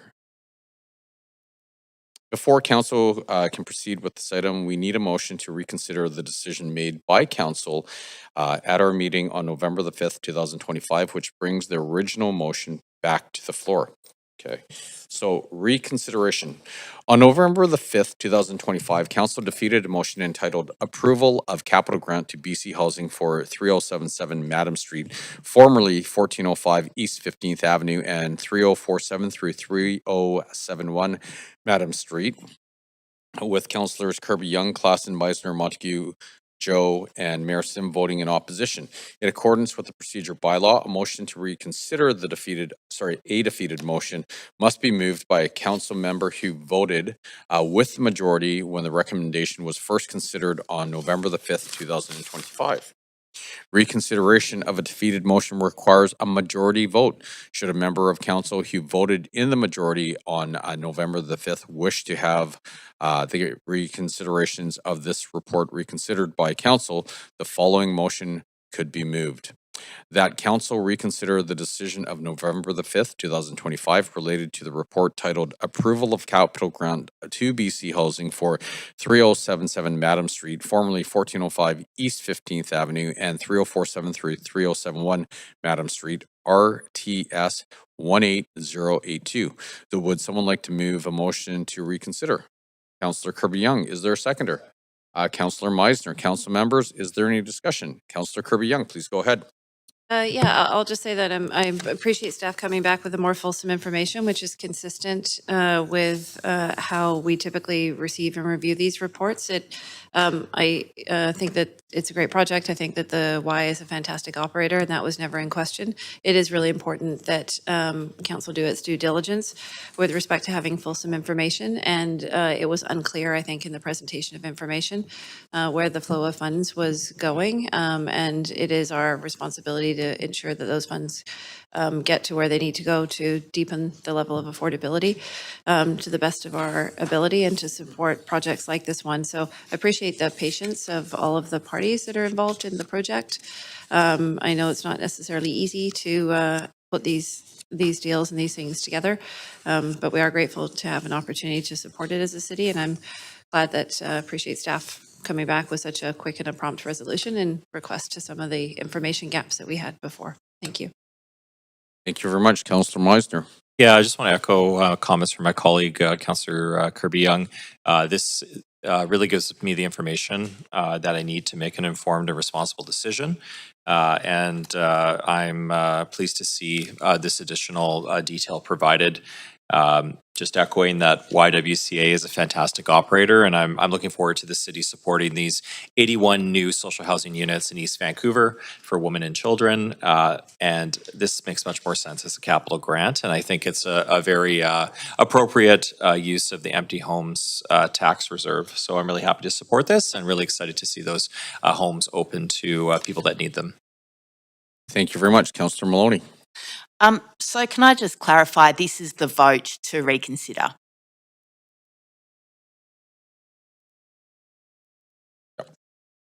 So hang on. I'm sorry. I'm mixed up.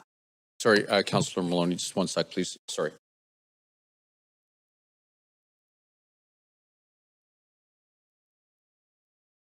Okay, just bear with me for 1 sec.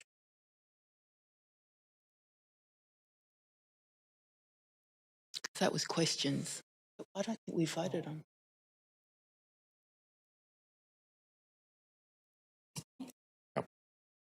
So we're voting on the To vote to reconsideration. Okay, thank you for the question, Councillor. So yes, this, what we're voting on right now would be just for the reconsideration to bring it back to the floor, and then we can vote. And we have a separate discussion and discussion, vote. yeah. Thank you very much. It's clear as mud, good question. So, I'm fine now. Thanks okay, very great, much. thank you very much. Okay, so seeing no one else in the queue, we're going to bring this to a vote. Reminder that any council members participating virtually whose video is disabled will be marked absent for the vote pursuant to sections 14.13 of the procedure bylaw. I'm now going to call the vote on the reconsideration. Clerk, can you please take us to the voting screen? And councillors, if you can register your vote, please. Mayor, it's Councillor Clausen. Can I get a vote and assist in favor, please? You sure can. Councillor Fry. Oh, perfect. And that passes unanimously with Councillor Bly absent. Okay. So now, council members, this matter is now on the floor for consideration. Council members, is there any discussion? Councillor Maloney. Yeah, thank you. I was voted in favour of this originally, and the reason why is that we are in a housing crisis and we need to be nimble and responsive to make the most of an opportunity that's fallen into our lap to quickly house women and children. I'm very pleased and grateful that this has been brought back for reconsideration, even though I'm a little bit perplexed about what's different from the first time. I'm very pleased. So, you know, we know that if BC Housing had developed this housing from scratch, it would have been exempt from development charges, and it's not double dipping because of that. So this effectively gives us an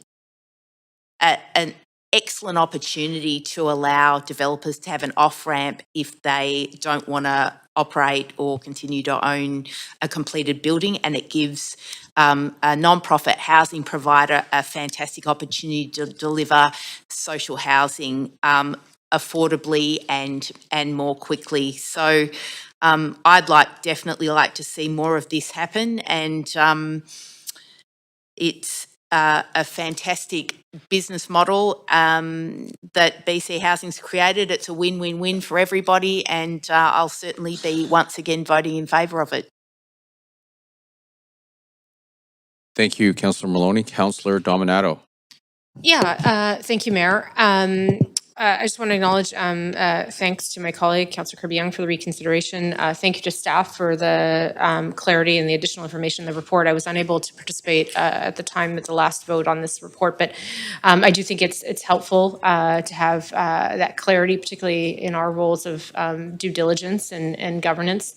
That we're making informed decisions. I think that is accountability to the public that we serve. I also want to reflect that I think that this project and partnership reflects some of the innovation that we're seeing in the city, particularly I think at a time where organizations increasingly are seeing that we need to partner and collaborate to achieve some of the common goals. And what I would say in specifically to this project at Madam Street is that the YWCA is a proven operator with a great track record, and serving a population of women and children is vital. We know there's a need, particularly women who may be fleeing intimate partner violence, and to break that cycle of violence, particularly for those children, but also acknowledging the other partner in this in terms of Fabric Living that also has a track record of that social conscience and development. patient and wanting to undertake these more difficult projects at times and to partner with nonprofits to serve vulnerable populations. That is a track record that they hold as well. So I just wanted to acknowledge that, and I'm happy to support the new report and recommendations. Thank you. Thank you very much.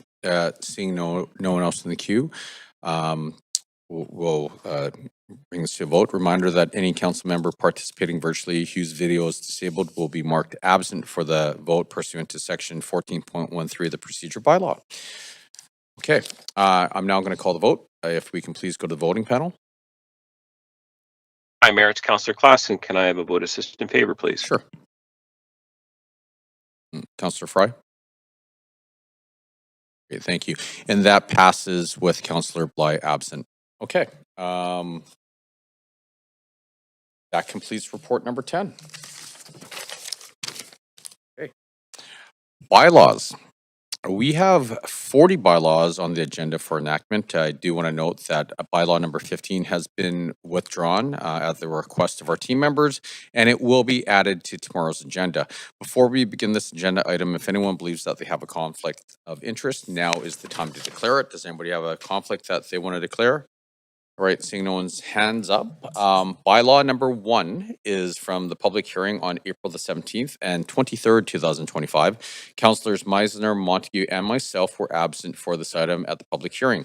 Councillor Meisner, have you reviewed the proceedings and will you be voting on the enactment? I have and I will. Okay, thank you. Councillor Montague? I have and I will. Great, and I have not and will not. Bylaw 2 is from the public hearing on September the 17th and 30th, 2020. Councillors Klassen, Maloney, Meisner, Montague, or Joe, and myself were not on council at the time of this public hearing, and Councillor Kirby-Yung was absent for this item at the public hearing. Councillor Kirby-Yung, have you reviewed the proceedings and will you be voting on the enactment? Great, thank you. Councillor Klassen? I have and I will. Thank you. Councillor Maloney? Councillor Meisner? Councillor Montague? I have and I will. Councillor Orr? Councillor Joe? Great, thank you very much, everyone. And I have not and I will not. Bylaw number 4 is from the public hearing on October the 22nd, 2024. Councillors Maloney and Orr were not on council at the time of this public hearing, and Councillor Klassen and myself were absent for this item at the public hearing. Councillor Klassen, have you reviewed the proceedings and will you be voting on the enactment? I have and I will. Great, Councillor Maloney? Councillor Orr? Thank you, everyone. And I have not, and I will not. Bylaw number 36 is from the public hearing on December the 10th, 2024. Councillors Maloney and Orr were not on council at the time of this public hearing, and I was absent for this item at the public hearing. Councillors Bly and Dominato were also absent for this item at public hearing. However, at the council meeting on November the 25th, 2025, they confirmed that they had reviewed the proceedings and were eligible to vote. Councillor Maloney, have you reviewed the proceedings and will you be voting on enactment? You, Councillor Orr? Thank you, and I have not and I will not. We will need to vote on bylaw number 2 separately, as bylaw number 3 is subject to approval of bylaw 2. Would someone like to move a motion to adopt bylaw 2? Great, thank you, Councillor Meisner, seconded by Councillor Joel. Thank you very much. Council, is there any discussion? All those in favor say yay. Okay. All those opposed say nay. Okay. Councillor Klassen, sorry, I'm assuming that was a yay? That was a yay, yes. Thank you very much. Just wanted to confirm that for the record. Okay, and all those opposed say nay. Great, the motion carries unanimously. Would someone like to move the motion to adopt bylaws 1 and 3 through 14 and 16 through 41? Thank you very much, Councillor Kirby-Yung, seconded by Councillor Meisner. Is there any discussion? All those in favor say yay. All those opposed say nay. Great, the motion carries unanimously. A list of the approved bylaws can be found on the city's website. Okay, notice of council member motions. Are there any notices of council member motions for the upcoming standing committee meetings? Reminder to please state the title of the motion and the date of the standing committee meeting on which you intend to move the motion, and be sure to send the title and date to the standing committee meeting, of the standing committee meeting by email to the city clerk. Councillor Meisner. Yes, thanks, Mayor. Title of the motion is reaffirming council support to continue addressing inequities in South Vancouver. Co-submitted by myself, Councillor Meisner, and Councillor Dominato for the January 21st, 2026 Standing Committee.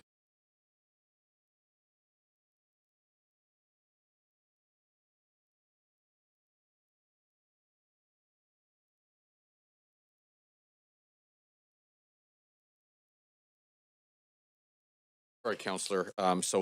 Councillor Meisner's notice of motion was received. Is that correct? Now, do we have to rewind back? Can I please? Sorry. Sorry. And then procedurally, do I have to basically? How do we do this?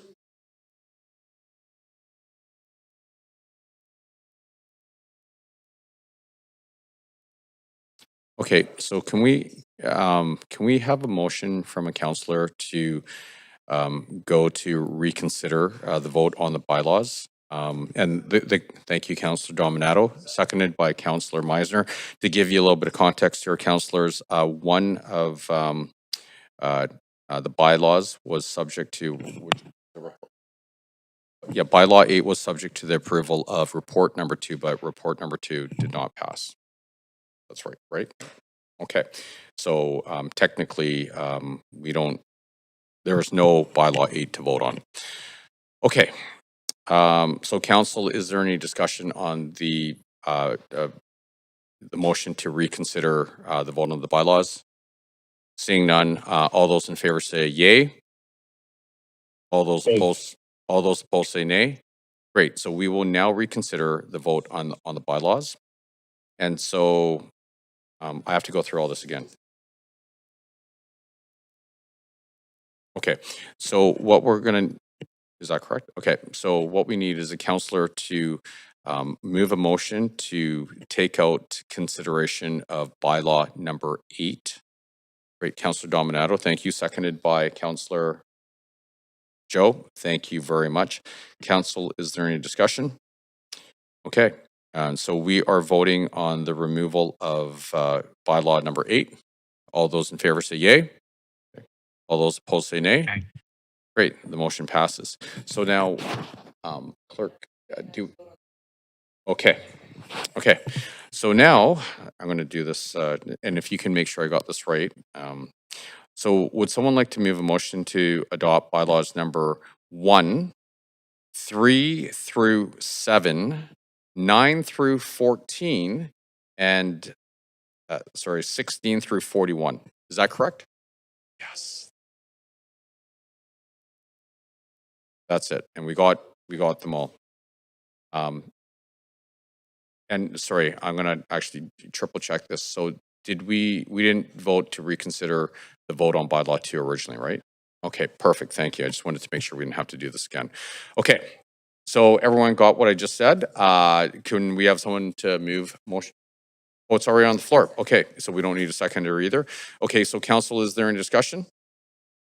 No? Okay, all those in favor say yay. Okay. All those opposed say nay. Great. The motion carries unanimously, and the list of the revised approved bylaws can be found on the city's website. So did we do that okay? Thank you very much. Sorry about that, everyone. Okay, now we're back at notice of council member motions, and where we left it last was Councillor Meisner just had his approved. Okay, Councillor Orr. Thank you very much. This will be for the Standing Committee, January 21st, and it's 3 motions. The first is temporary relief for businesses affected by the prolonged disruption caused by the Broadway subway project.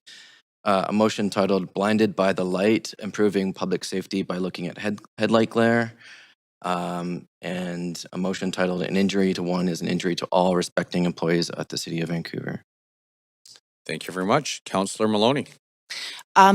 giving notice of motion of two motions for the Standing Committee meeting on the 21st of January 2026. The first I'm moving by myself, which is paving the way for more non-profit housing in Vancouver. And the second I'm moving with Councillor Fry, good pay for good people's work, recertifying Vancouver as a living wage employer. Thank you very much. Councillor Fry. Moving motion for January 21st Standing Committee, Tools for Tenancies, closing the gap by enforcing accountability and adding conditions to licensing landlords in the city of Vancouver. Thank you very much. Okay. Seeing no one else in the queue, we will continue. Okay, new business. We have one item of new business on the agenda today, and that's requests for leaves of absence. This motion has been circulated to council at the beginning of the meeting and is available on the screen. So why don't we take a moment to go through it to make sure that up.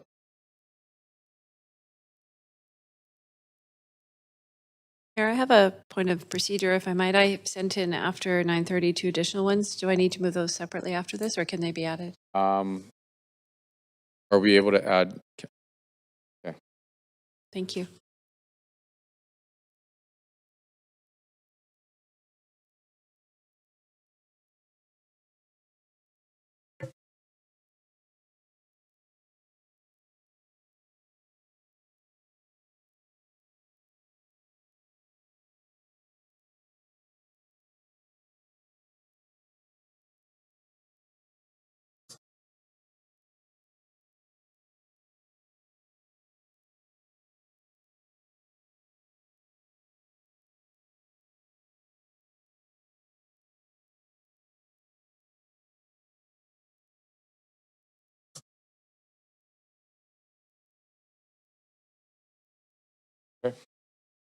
Great. Councillor Kirby-Young, I think you had your question answered. Okay, so everyone's had a chance to review it. Would someone like to move a motion?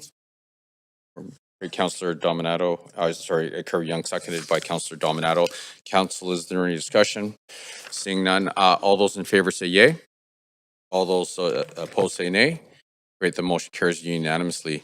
Council, are there any other items of new business? Sure. Not seeing anyone in the queue, so I will move on. Okay, we'll do it. Inquiries and other matters. Council, are there any inquiries or other matters? Councillor Orr, please go. Yeah, thank you. Just noting that there was a letter by MP Don Davies around the number 19 bus and certain stops being removed, and I would just like to ask the city manager either to give us some response to that, and just to kind of come back with like an overview of that process around moving stops. Thank you. Thank you very much.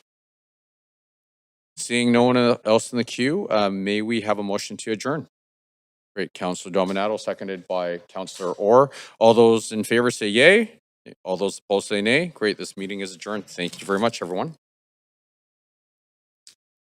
Then we will